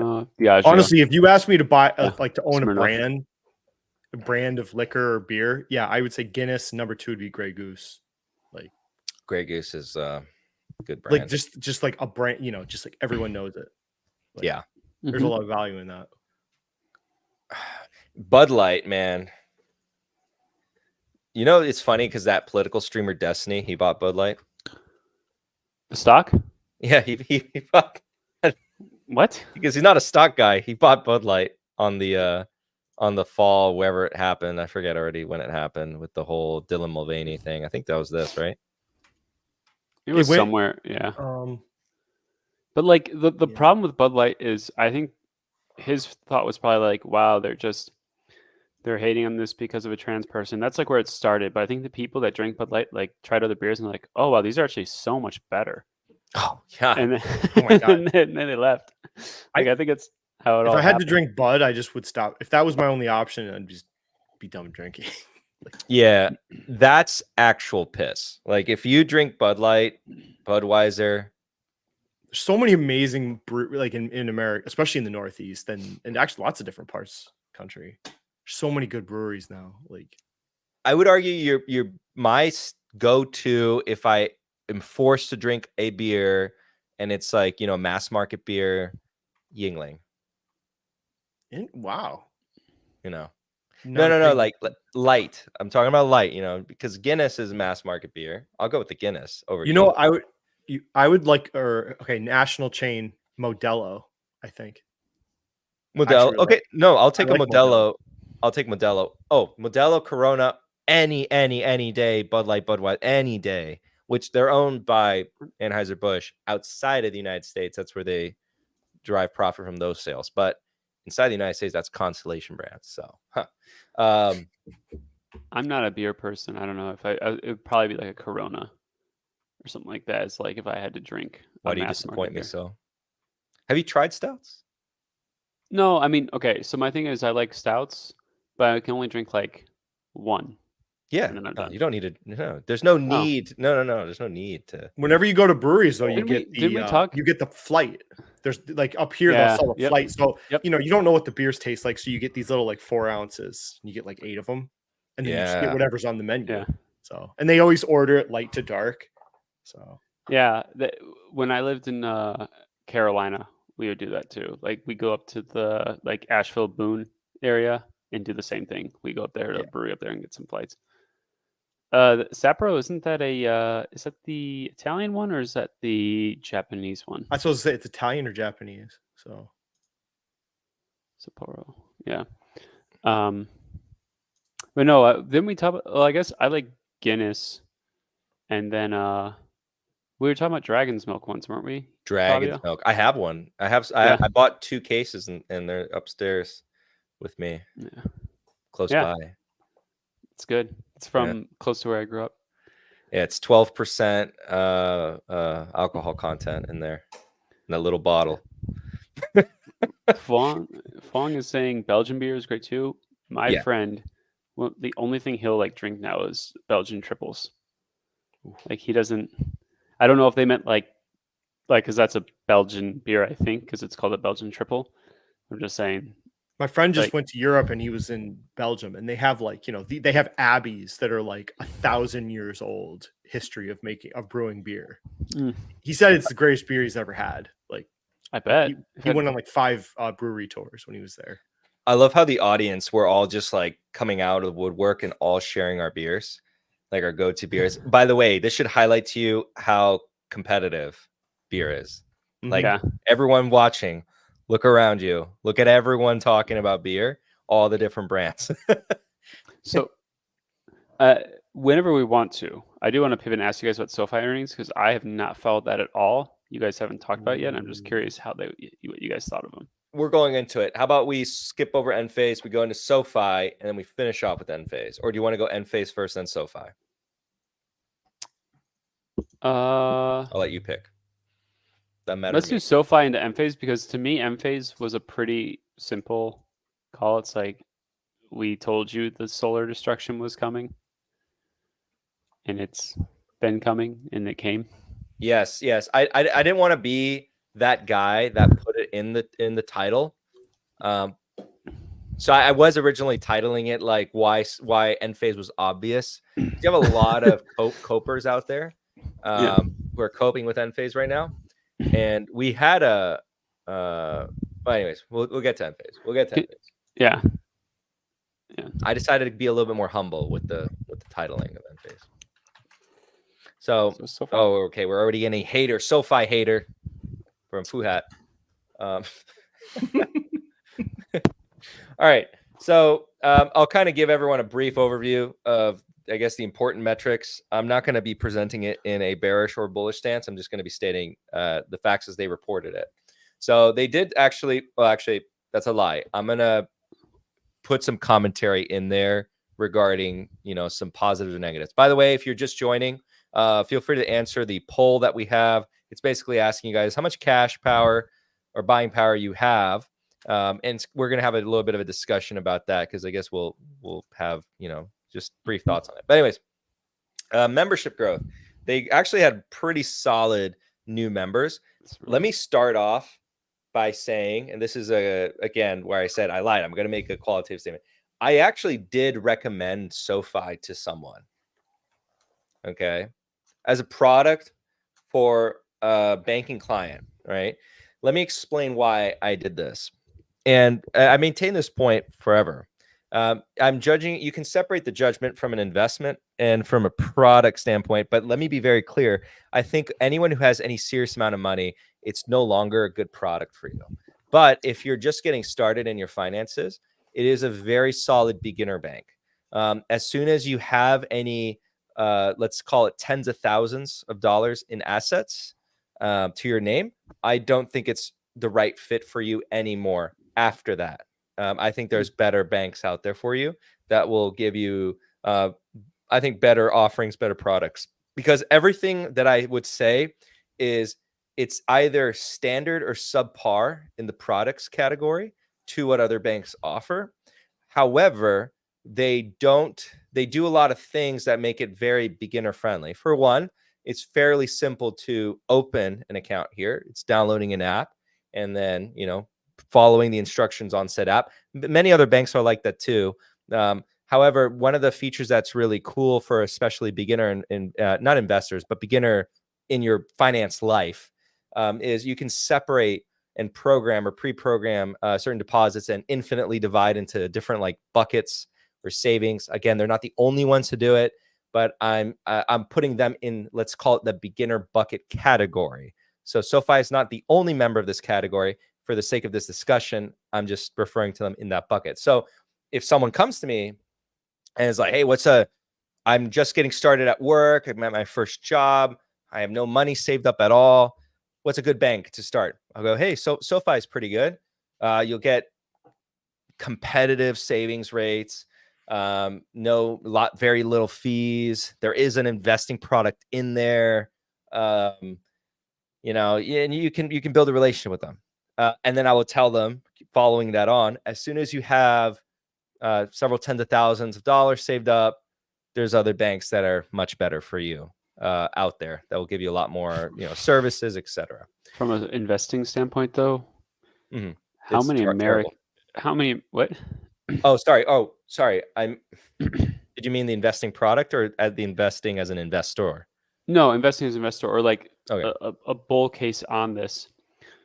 Yeah. You said once you have in the tens of thousands of dollars, that is a vast minority of Americans. Like, most are going to be stuck in the situation where Sofi is a good product, most likely. I wish that wasn't the case, but that's probably the reality. I'm just saying that. I think. Yeah, it was a wake-up call for me when someone posted like the stats in one of the chat rooms. I had no idea. What was the statistic? That it was like by 30, how many people have what? How much was it? Like medium net worth? Mm-hmm. I don't know.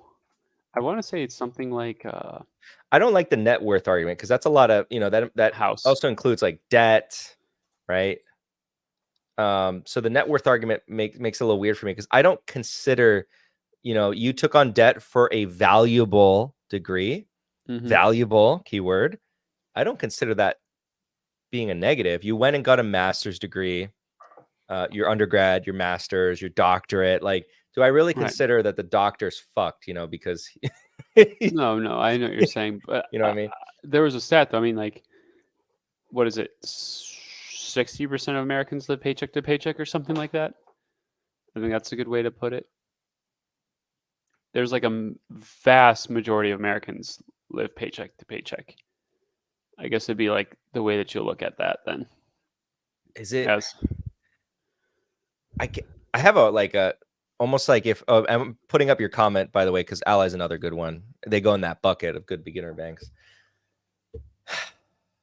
I mean, is it like I imagine if we get that person's balance sheet or any individual's balance sheet, that we're getting into at that point a Caleb Hammer type show, but I'd be interested in almost doing that with people and saying, like, what are you doing? I want to see, like, is it because you're making the wrong decisions, or is it because literally, your life is very difficult for you? Which I'll talk about that in the club about the volunteering opportunity. But anyways, yeah, because I think that's gonna maybe open my eyes in that department a little bit more. So as far as this goes, this was pretty good. Membership growth. We'll get into the bad. I am giving qualitative points. Products it's not self-explanatory, but the products is like, okay, a credit card, that's a product. A loan, that's a product. So the product growth also was quite strong, kind of in line with memberships. So if you think about it too, new members, new products, and then you had products growing at a slower rate to members, but not too much. That's not a red flag. This is a concern for me. If I was an investor, this is a concern for me. Bulls might say it's not a concern. I think it's a concern. Galileo is one of the top growth narratives for the company. And it's probably the more exciting business that they have. It's their, some of the bulls call it AWS of fintech. I don't like that term, but it is what it is. And the growth trajectory here, it's still slowing down. So you can see here the year-over-year growth, 30, 15, 11, 10. It is growing quarter over quarter and seemingly really accelerated. It's not a decline that they experienced quarter over quarter from Q4 to Q1. However, the trend is still not favorable. So you guys were going to say something? That was part of the last time we talked about SoFi. That was one of my biggest concerns. It's like, you listen to their, like, I didn't know anything about SoFi. I listened to their sales pitch first before I looked at their financials. This is what they were pushing: the Galileo, the technology, the innovative company. Then you go look at the numbers. It's not growing. Like, it's growing at an anemic pace at this point. And people can see at the bottom there. I thought it was growing at 6%, actually, not that. I don't, what is Galileo?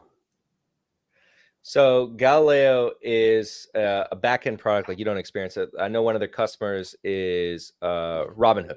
So another competitor kind of sort of is Encino, which is actually being taken private. But it helps banks or bank-like institutions manage their without saying the word back-end again, their products with varying customers. So you can have a debit card or credit card with that bank. You can better manage the lending products that you might assign to that client, utilizing the data that is available. And you can use the APIs that Galileo allows you to connect through that data, and then you can make better decisions. So in theory, Galileo is helping their clients have better matchmaking. So on page 6 of their earnings release, people can go look and you can see the technology platform segment pulled out. Year on year, only 6% growth in revenue. That's revenue, because this is accounts. Yeah, that's why I was thinking of 6. So it's even worse than what this is showing. So when they're saying accounts, that's like individual people. Like Fabio would be one account. They're not saying a bank's an account. Like a JP Morgan would have millions of accounts within it. So if they sign a deal with JP Morgan, okay, gotcha. Correct. And so this could also be because you have a new client that is only giving you, because banks are really hesitant to make changes, as everyone should know. Yes. So yeah, you should. Yeah. So when you get maybe another banking client, they might use your product for maybe new clients or new customers, and they might be slower to integrate you into their older customers. So that could, be a bit of a hindrance. My opinion here with Galileo and Technesis as technology platforms for fintech, they would be better off being spun away. That'd be bad for SoFi, but they'd be better spun off away from the rest of the bank, because at the end of the day, they get into some potential narrative of conflict of interest where you have SoFi, which is competing against, likes of Robinhood. And at the same time, Robinhood is a customer. So it's an awkward position to be in where I feel as though that could, and be careful, giving some leeway for correction here, could be a hindrance on future growth. So I don't know if that's actually the case, but that's how I as an outsider looking in, something that comes to mind. I know that, yes, the customer acquisition costs, I think it's come down, but I think it's still up there. And so I forget how much it is. I don't know if they break it down here. They might break it down somewhere here. There's been too many earnings reports.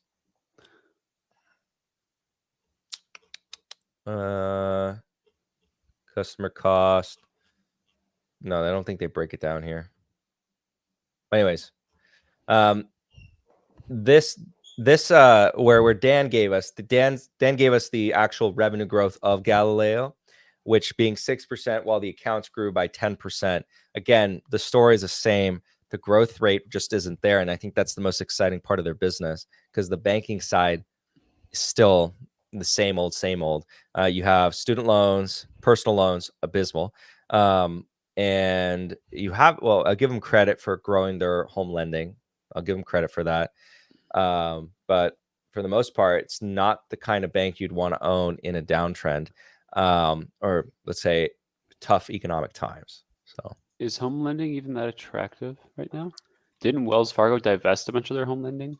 Well, Wells Fargo has to balance out that they have a cap. The cap, the asset cap. Okay. Yeah, because if you look at JP Morgan's been growing it like a lot. So I used to say Wells Fargo is the biggest home lender, or has the largest. They're no longer?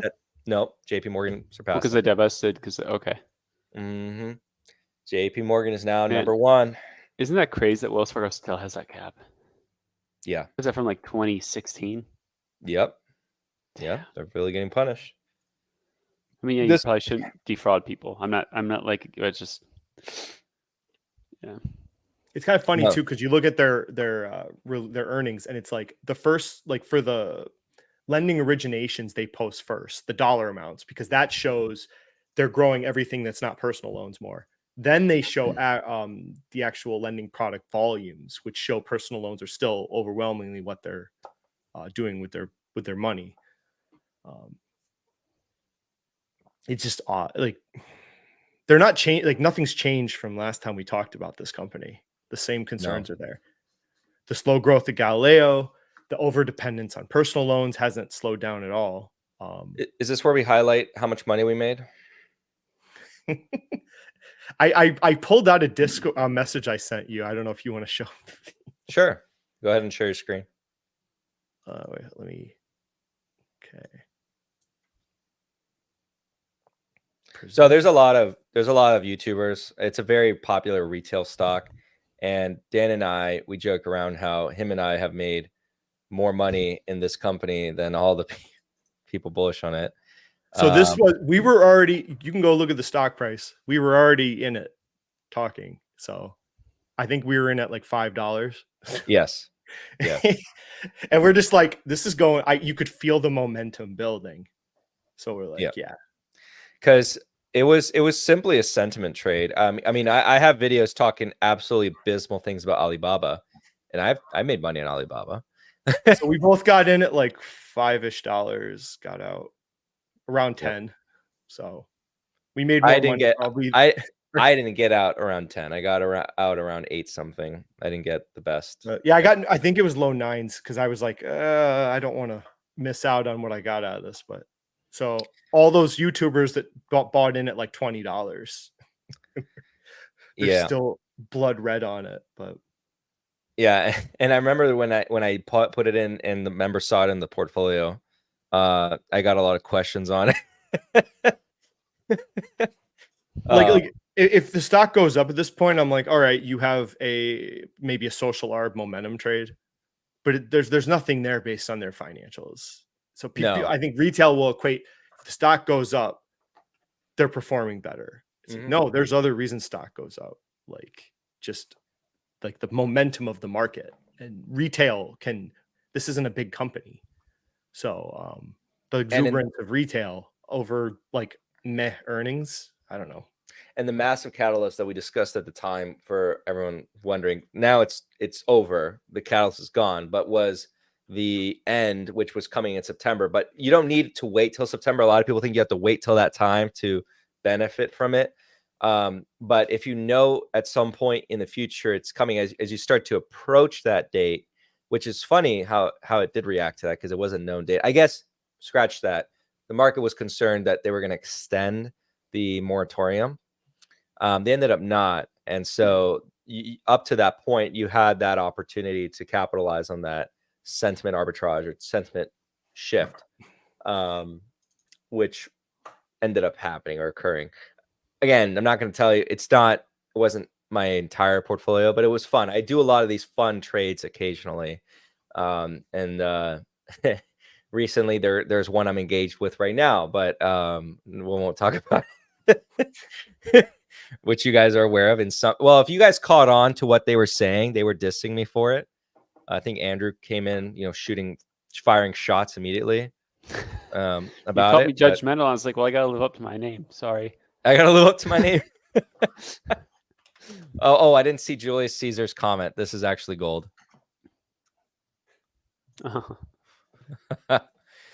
So SoFi's quarter was okay. I'd say if you're depending on what you're looking at as your measure of good. If you're looking at new membership growth, it was great. If you're looking at Galileo, not good. If you're looking at product growth, similar to just product growth, just not even looking at revenue, just product growth, great. If you're looking at deposits are up, more customers. Yeah. Looking at isn't it more, it's more about for us, like, what are they doing with those deposits, right? Mm-hmm. Correct. And it's still personal loans. So correct. Yeah. I personally would not have this as an actual investment, but that's just me. Like I've tried to if I had to talk to one of these SoFi bulls and they'll break down the growth and all, I'm like, if this goes bad, this will go really bad fast, like worse than Paycom. If with the personal loans, right? If they default or something crazy with with those personal loans that they carry, like I can't even imagine how fast this will go down. And that's the risk you're taking. And I don't know if they fully understand that. So if people can look at that Paycom drop, and this could do that more. I mean, I'm sure that depending on the results, they'll change their language on how much they own to protect their brands. I mean, I can see how they structure their reports. They're aware of the concerns about personal loans just by the way they put the charts in it in a specific order. They're trying to downplay the personal loans. What was their allowance for doubtful accounts? Would they have that high? Because don't they originate and sell loans? Yeah. So wouldn't their doubtful accounts not be very high if you're just originating a loan and selling it? Isn't that kind of what they do? I believe they keep a good chunk of them. Oh, they do? Yeah. Okay. Yeah. They have really good chunk a lot of they sell what they can, I would assume. Oh, we didn't even talk about the impairment. Yeah, okay. What was the impairment? $247 million goodwill impairment. On what? Oh, for their acquisition. I didn't see exactly what they didn't say. I mean, it's got to be Galileo, right? What else would they have bought? Technesis. Okay. So there's another concern. They're buying the assets they bought are not, I don't know, maybe I don't know for sure yet. It's kind of light on details, but they're not growing at the rate they expected or something.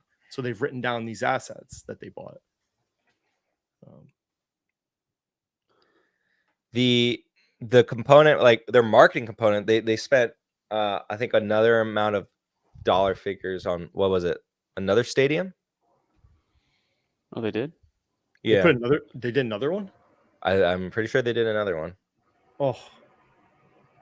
So they have the SoFi Stadium, and then there's another sports event that they sponsor now.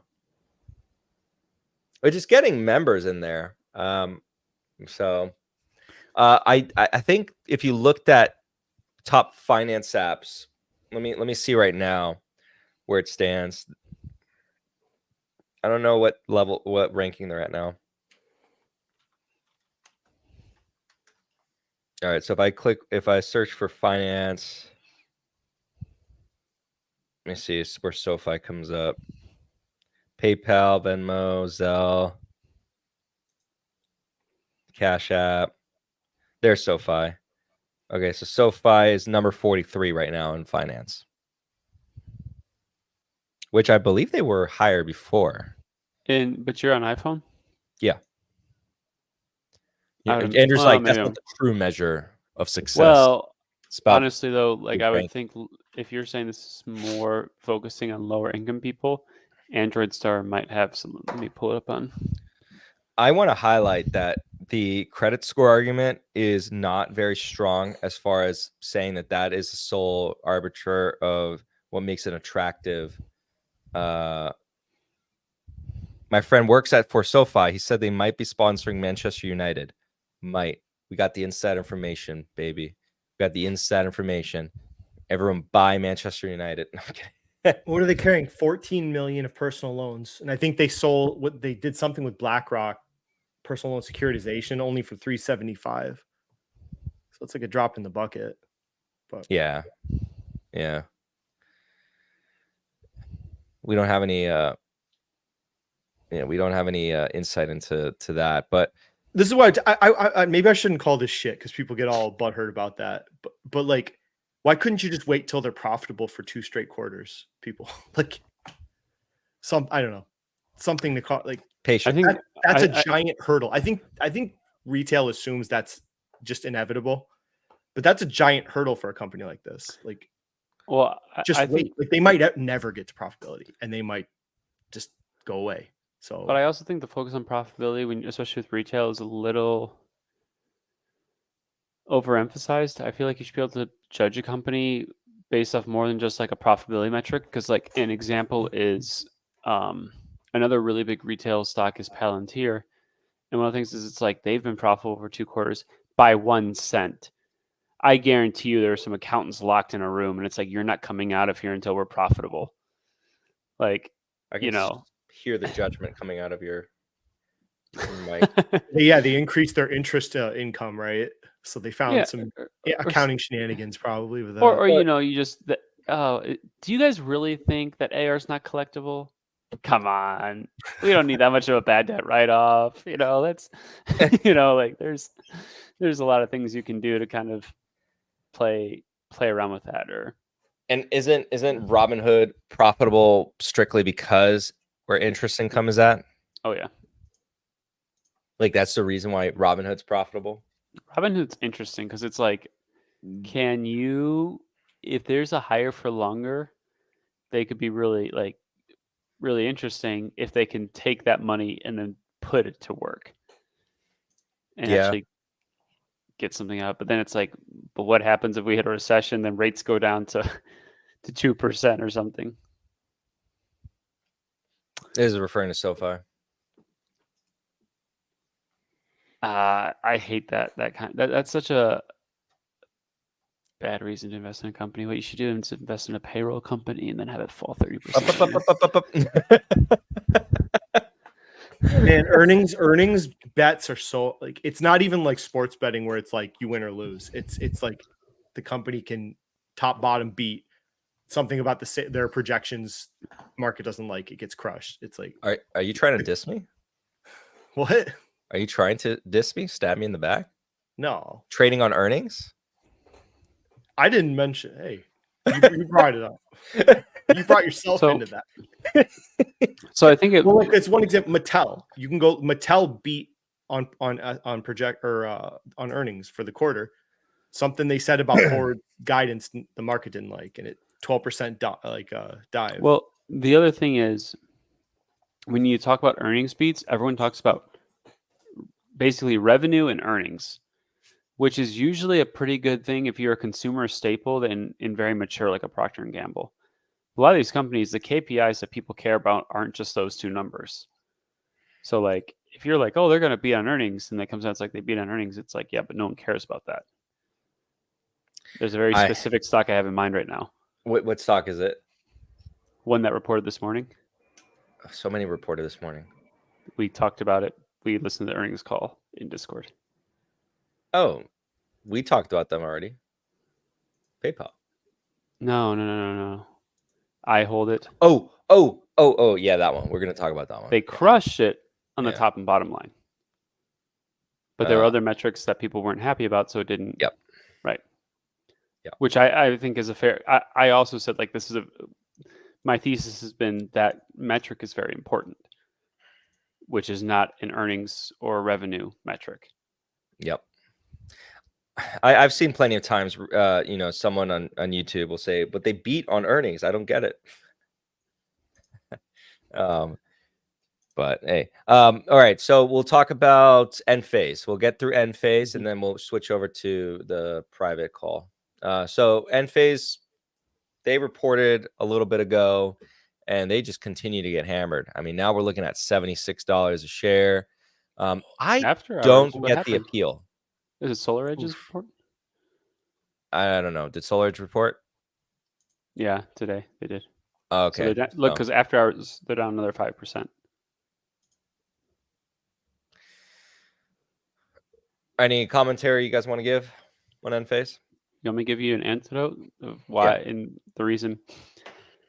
I got solar on my house, and I got it financed at 1%, and we're basically break even on solar versus natural gas. Rates go up to 7-8%. 0% chance you're going to take that deal because there's no way.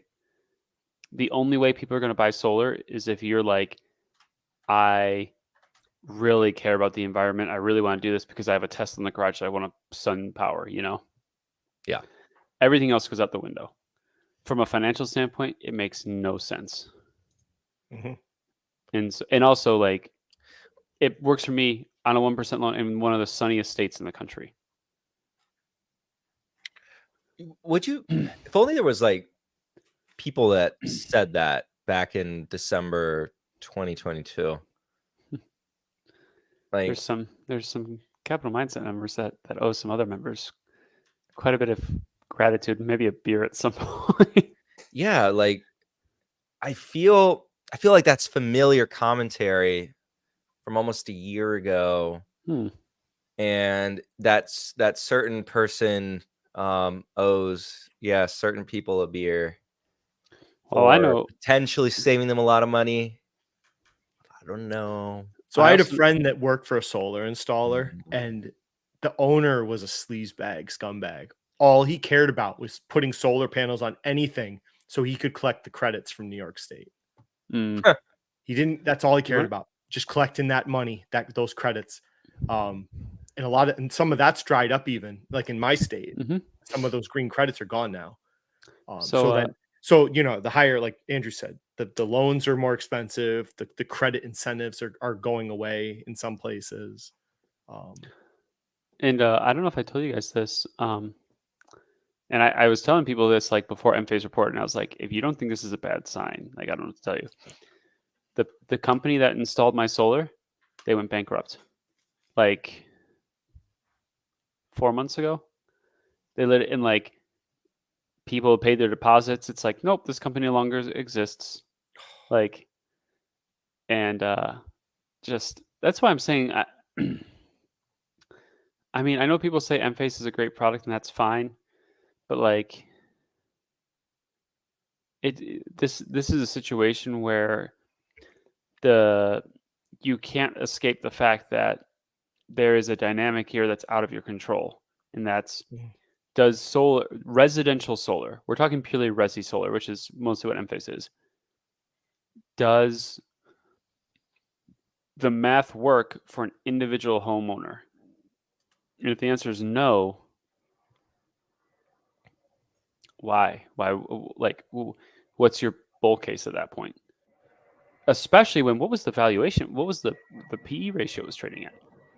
I mean, obviously now it's going to look insane. It's going to be like, well, I mean, now it's going to be something like, because it's gonna be on a forward earnings multiple. It's gonna look like 100, like 200 PE. I can find But- out.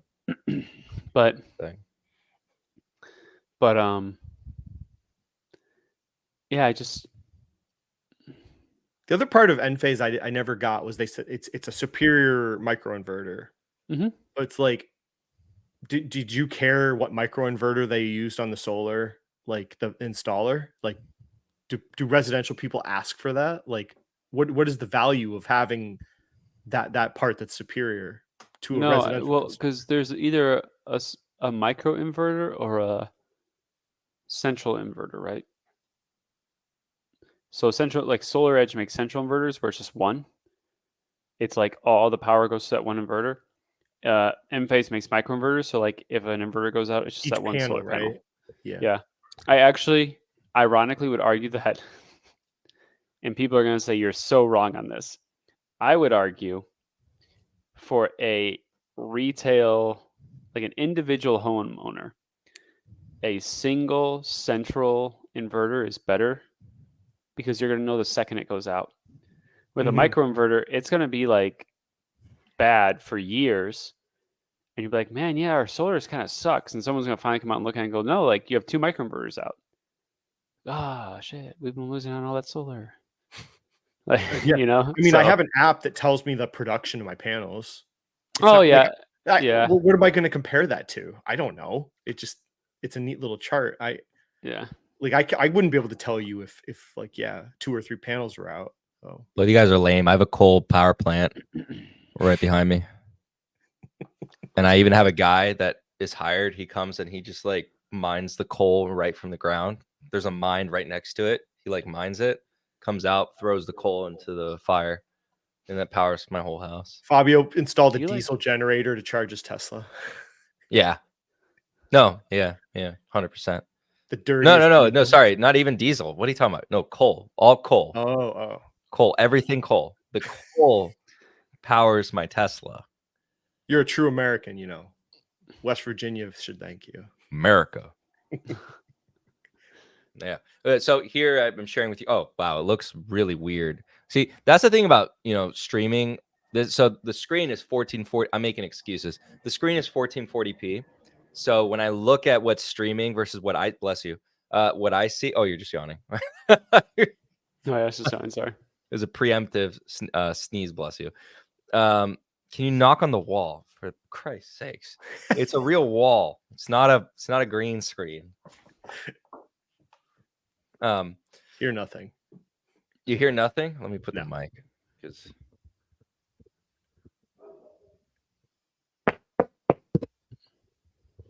did you hear Good that? sound effects. So Good sound effects.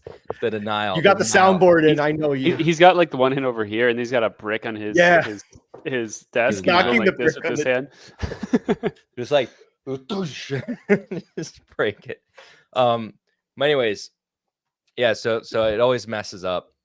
Got nuclear power. Well, Kai's got everyone. Hey, if Andrew buys that BXT company, you got nuclear. So they reported today.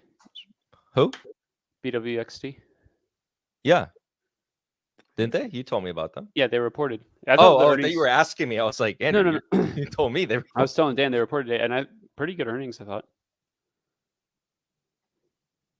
Ooh. We can go over it. But this is the valuation for you, Andrew and Dan. So they were when do you want to go back when we warned a certain individual? Oh my god.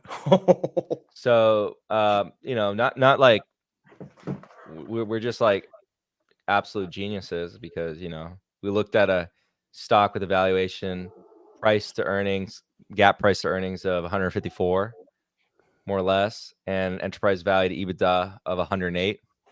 And it took we were really just mega human intelligence going, that setup ain't good. No, it was a lot more So- to it than that. Like some of the stuff we went over recently, but The interesting thing about these companies is, in my opinion, it's almost like a commodity, but it goes to these like euphorias where it trades at like a software company multiple, right? It like trades like it's a software company at like when it goes to euphoria. So didn't that happen? I think that happened before back in like 2014. But it goes to like these phases where like, yeah, it looks like a blip now, but back then, I mean, they were smaller, but same thing. I mean, you went from like 6 up to 14 back down to 77 cents. It goes to euphoria where it's like, oh my gosh, solar's the future, bro. Software valuations. And then it's like, oh wait, it's actually like almost a commodity that also has a 20-year warranty on their products. That's another thing that people don't think about. That's a lot of non-realized potential liabilities. What's the warranty? Did you say 20 years? 20 Did years. 20 years? Yeah. 20. All I know is, well, the company's not bankrupt, but the solar people said that they said anything breaks on that, you have a 20-year warranty. I'm a Rangers fan. It says up And to also- 25 years on their website. Let's fucking go. Damn it. Yeah, what are they carrying for warranty? Like, oh my god. Let's fucking go. Well, and then it's funny because the Bulls will say, oh yeah, but like the product's really good and they hardly ever break. Buddy, this company's been public for 10 years. Most of their inverters aren't even 10 years old. Hmm. Yeah, most cars usually don't break in the first 2 years you use them. Unless they're Teslas and they burn to the ground. So The average cost maintenance of a Tesla is sitting at 7%. Haters gonna hate. Haters gonna hate. did you see Tesla or Toyota? You jealous of those? You jelly? Of what? Of the batteries? Toyota's earnings are pretty good. Oh, the earnings. No, I didn't see the earnings. Hell, we'll put it Not up. bad for a legacy bankrupt, soon to be bankrupt company. So Well, I saw from one YouTuber that every Tesla's gonna have 50% market share in all countries. So I think most true like car analysts would agree that Toyota is the best out of I guess OEMs. You call it, I guess is the word, like traditional car manufacturers. And I would definitely agree with that. But have you? Oh, you need to read a book. Actually, it's a good book. I recommend everyone to read it. I'll go Toyota find one Way. and read one. I don't know. The Toyota Way. The It's a good Toyota one? book. Yeah, the Toyota Way. It's about the culture that made Toyota what it is, and a lot about, like, if you like books that are about a business and like the DNA of a business, what makes a business better than other businesses. yeah. It's a book entirely about that. So the Toyota Way, good book, highly recommend it. It goes into like how Toyota revolutionized or made a very unique way of inventory management. Oh, I have heard about this. Okay, yeah. It's really good. It's a really good book. I highly recommend it. Check it If out. you're an aspiring business owner, it's just always good to explore different ideas, different books like that. So highly recommend it. They put out integrated reports every year, I think, too, talking about like their vision of the future of automobiles and how it'd be refreshing for people that are in the Tesla to read it because it's a different point of view. Yeah, how it's a little bit more delayed, and the future is not what? If I hear did I say that word? What is that? I don't know what that is. Hazen? I don't know what that is. I'm confused. That's the Toyota Way. Oh. That's like the Kaizen approach. Oh. I think I had to learn that it's just like a business management practice. Yeah, I was confused because I didn't remember me saying that word when Bacon says that. If I hear Kaizen one more time, I was like, did I say? Well, then the guy above him said Kaizen as well, and I was like, I was double checking. I'm like, this isn't like a bad word, is it? No. Like, yeah, if it was, damn. All right, so I think we talked about everything we wanted to talk about because there's a lot of all the topics that we have left are going to be for the price, and we have to go over those other earnings calls and updates to. Oh, I guess this is the last topic of today. We'll discuss. So if you have and haven't answered the poll, answer in the next 10 seconds or so, and then I'm going to be closing the poll. I'll give leeway an extra 10 seconds because there is a delay between when I speak and when you guys hear it. So 20 seconds for us, 10 seconds for you guys once you guys hear it. And yeah, we shall, I'll just be preparing that because then we'll discuss the results of the poll. We have a good amount of votes in here. So A lot more votes than likes. yeah, I forget to say that, but if you like this live stream, feel free to leave a like. It does help out. And if you're not subscribed, go ahead and subscribe so you can, be notified when we do these live streams and my normal videos. Which, as I get in the groove of my current, let's call it working calendar, I hope to actually get content out there like I used to. But feel free to leave a like and also subscribe if you're not subscribed. I always forget to say that. And if you're interested, the link to the club is actually in the description below. But if you're not interested, don't worry about it. So as we see, we get a little bit more votes in there, and I think I'll end it. 5, 4, 3, 2, 1, end poll. Okay, so the poll has now ended. Let's see the results. So the question was, do you have a good amount of firepower? What I'm referring to, obviously, is cash. And I gave you guys 3 options: less than 10%, more than 20%, or between 10 and 20%. And the poll results came in as 43% have less than 10%, more than 20% stands at 33%, and the remaining 22% stands between 10 and 20%. So Wow. majority of people have more than 10%. The largest individual group is less than 10%. So what I can tell from that is my audience, those who have answered, are fairly cautious here, I would argue, because majority are more than 10%. I would say if you're less than 10%, you're actually, you're either you're a person who has, you're young and you're kind of fully invested and you have income coming in and you keep contributing, and that's why, or you're very bullish.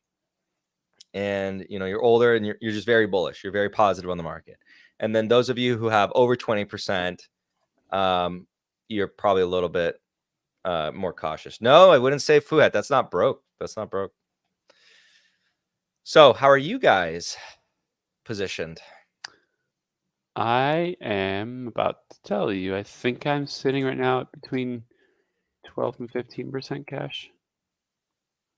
I know I'm in the 10 to 20% range. I'm going to pull up from my broker's measure so I give an exact percentage. That's what I'm doing as well.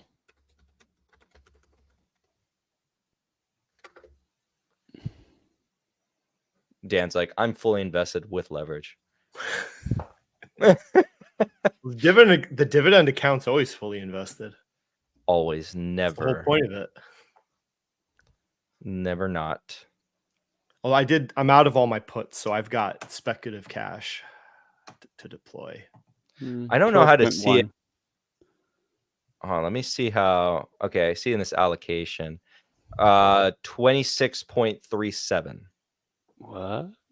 Yeah, that is my current cash allocation, 23.67. And then let me do the calculation of the holding co, because those are like, they don't let you combine the accounts for whatever. And for the record, when we're saying cash, we mean cash in your brokerage account, not like including the cash in your bank, etc. It's like just the cash in your brokerage. Yeah, 12.1. Yeah, cash in brokerage.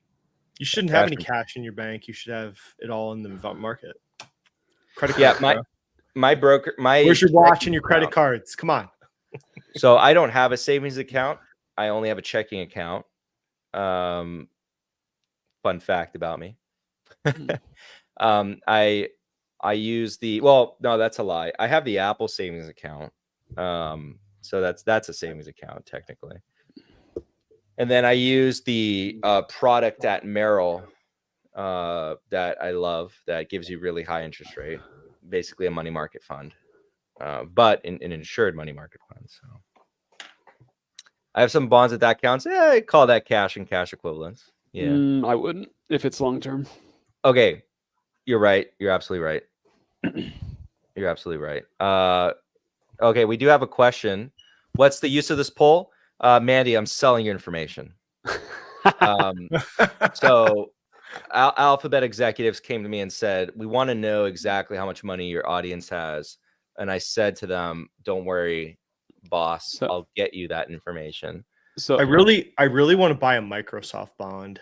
It's just one of those things. I do want to just answer the other question, Manny. Oh, go ahead. Actually, no, I just wanted to say I was joking because didn't want to leave it like that. Like Mandy's like, what are you doing with this information? I'm selling information. It's like, leave it like that. They're like, wait a minute, is he actually? No, because then Mandy asked another question that said, can you share your thoughts behind your current allocation? Yeah. And mine's really simple, is that when you're buying individual stocks, if you feel a little uneasy, or maybe you've seen signs that there may be some choppiness, especially within, if you're in an index, like, yeah, don't hold cash. I most of the time I would say just you buy the index and you go on.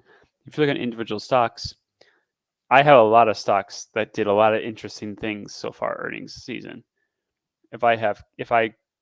And coming into Q3, I think I even messaged Fabio at one point. I said, like, I'm a little uneasy going into this earnings season, how it's going to shake out. Like, I don't think reactions are going to be very good. We can go back. I can pull the message, but and so I just lightened up a little bit, and I've had some. We've seen some pretty big sell-offs. So the thing is, you have that cash. It's firepower, dry powder, whatever you want to call it. Yep. I don't know if Dan wants to go next or I'll go next. Well, I've said most of this year I've just been buying my ETF, DLN, and then a few choice investments, but I haven't necessarily seen great opportunities for this year. Like last year, I saw, like, during the the monetary crisis last October, I saw opportunity. This year, I mean, it's starting to get more interesting now, but beginning of the year, dividend stocks were still expensive. So, yeah. My rationale behind it is, I mean, it's fluctuated. I believe I shared with the club that when I ended 2022, I had roughly 20-ish%, and at one point I was closer to the 10%. And then I did do some selling. I cleared up a lot of the portfolio, removed some of the distractor holdings, and it grew the cash amount to where it sits at now at 26.37%. Actually, I thought you guys could see it, but I actually took a screenshot of my brokerage. Let me try to change the sharing setting. Okay, I guess I have to stop and then redo. Hold on, give me a second. So entire screen. Yeah, so this is what I took a quick snip out of. So the breaking point. So you see equities 37.6, cash 26.37, and there's no more. I used to do like a CD ladder, and that would be the fixed income component. I no longer have a CD ladder because the bank offered me a very nice product that fit all my needs, and so it actually just classifies that product as cash because it's effectively cash. So it's extremely liquid, gives me really high interest rates, and protected. So pretty good product. And then the holding co, if people were curious, normally, again, I only discuss that with the members, but I'll state it. That's nearly, well, depending on how you see, that's where we get into the complexity of it, because the cash account is meant to be the cash account, but I do say that if things got really cheap, I would dip into it. So would you guys count that as cash in brokerage, or you count that as like cash and savings? because that's like where I'm at. I don't. I mean, I have to I'd have to be able to like read your mind and understand your thoughts on how you look at that money. I Like- would prefer. I wouldn't touch it unless things got Insane. yeah. Like then I'll go, oh And yeah. I wouldn't that. really consider personally. Then I wouldn't consider that like cash in your trading accounts or investment accounts. Okay, then if that's how we're defining it, the holding company is like $100, which would put it at well, I'm not going to say the percentage because that is for the members, but yeah, $100. It's like nothing. So fully invested for all intents and purposes. Because I'll just say like, if you count that with mine, I think I'm over 50% cash. So it's like,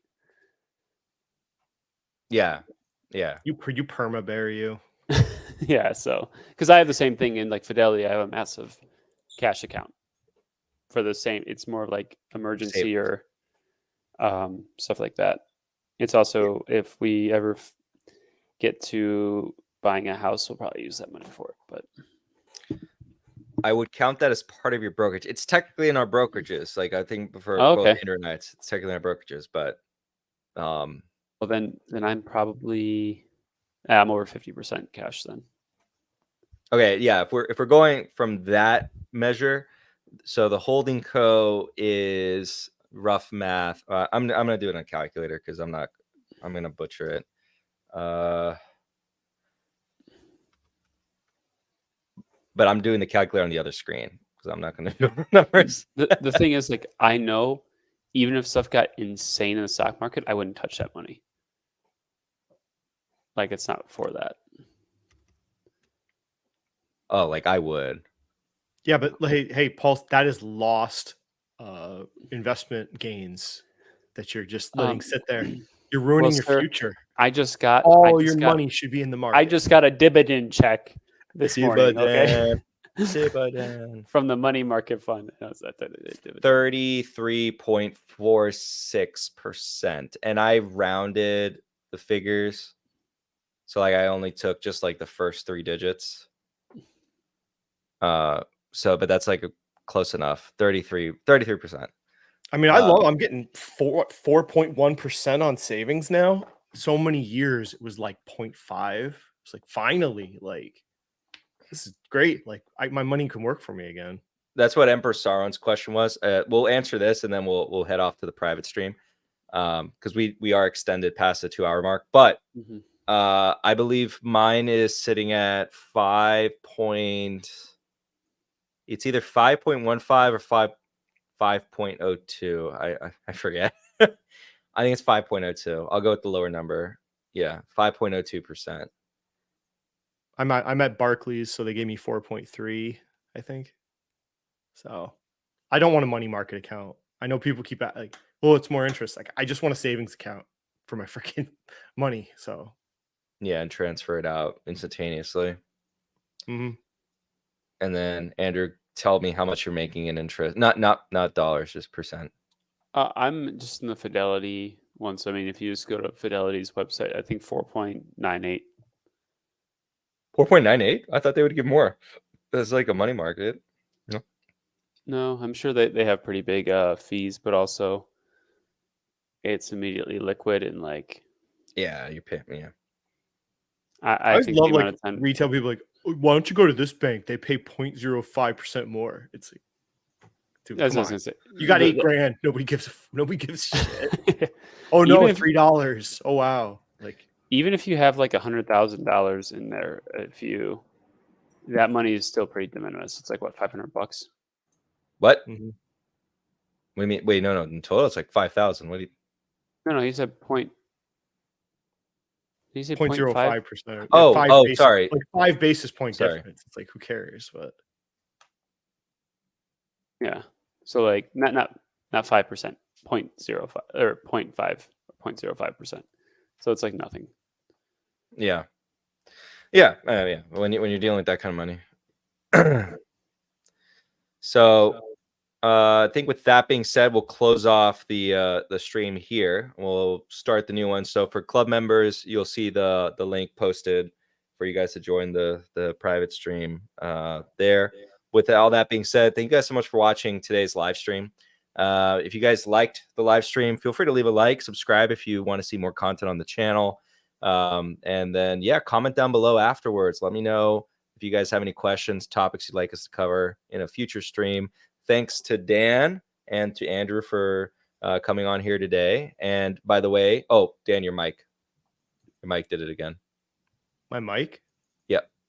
Oh, wait, sorry. Mental confusion. I went to the YouTube version of or visual of the show. Oh, I muted because an airplane. Could you hear the airplanes go by, or Oh, so you were muted? for a minute? Oh, that was complete accidental then. I because I was seeing the YouTube stream and it's Oh, delayed, yeah. and I saw you talking and then no audio was coming out, so my brain got confused and I thought, oh no, Dan, you're muted. There's like 5 airplanes have freaking flown overhead to land. It's like Jesus. Like, No, those mics are usually pretty good at just only taking your audio, okay. removing background. But Dan has a YouTube channel. Dan, what's your YouTube channel? It's permanently Dan Weston. I'm not changing the names. Permanently. He has to say that. All right. With that being said, thank you guys so much for watching, and we will see you guys on the next one. Bye. Oh, again, members, watch out for the link to the stream. Yeah, if you remember, we'll see you in like 5 minutes. Yeah. We'll see you in 5 minutes. And hit that like button.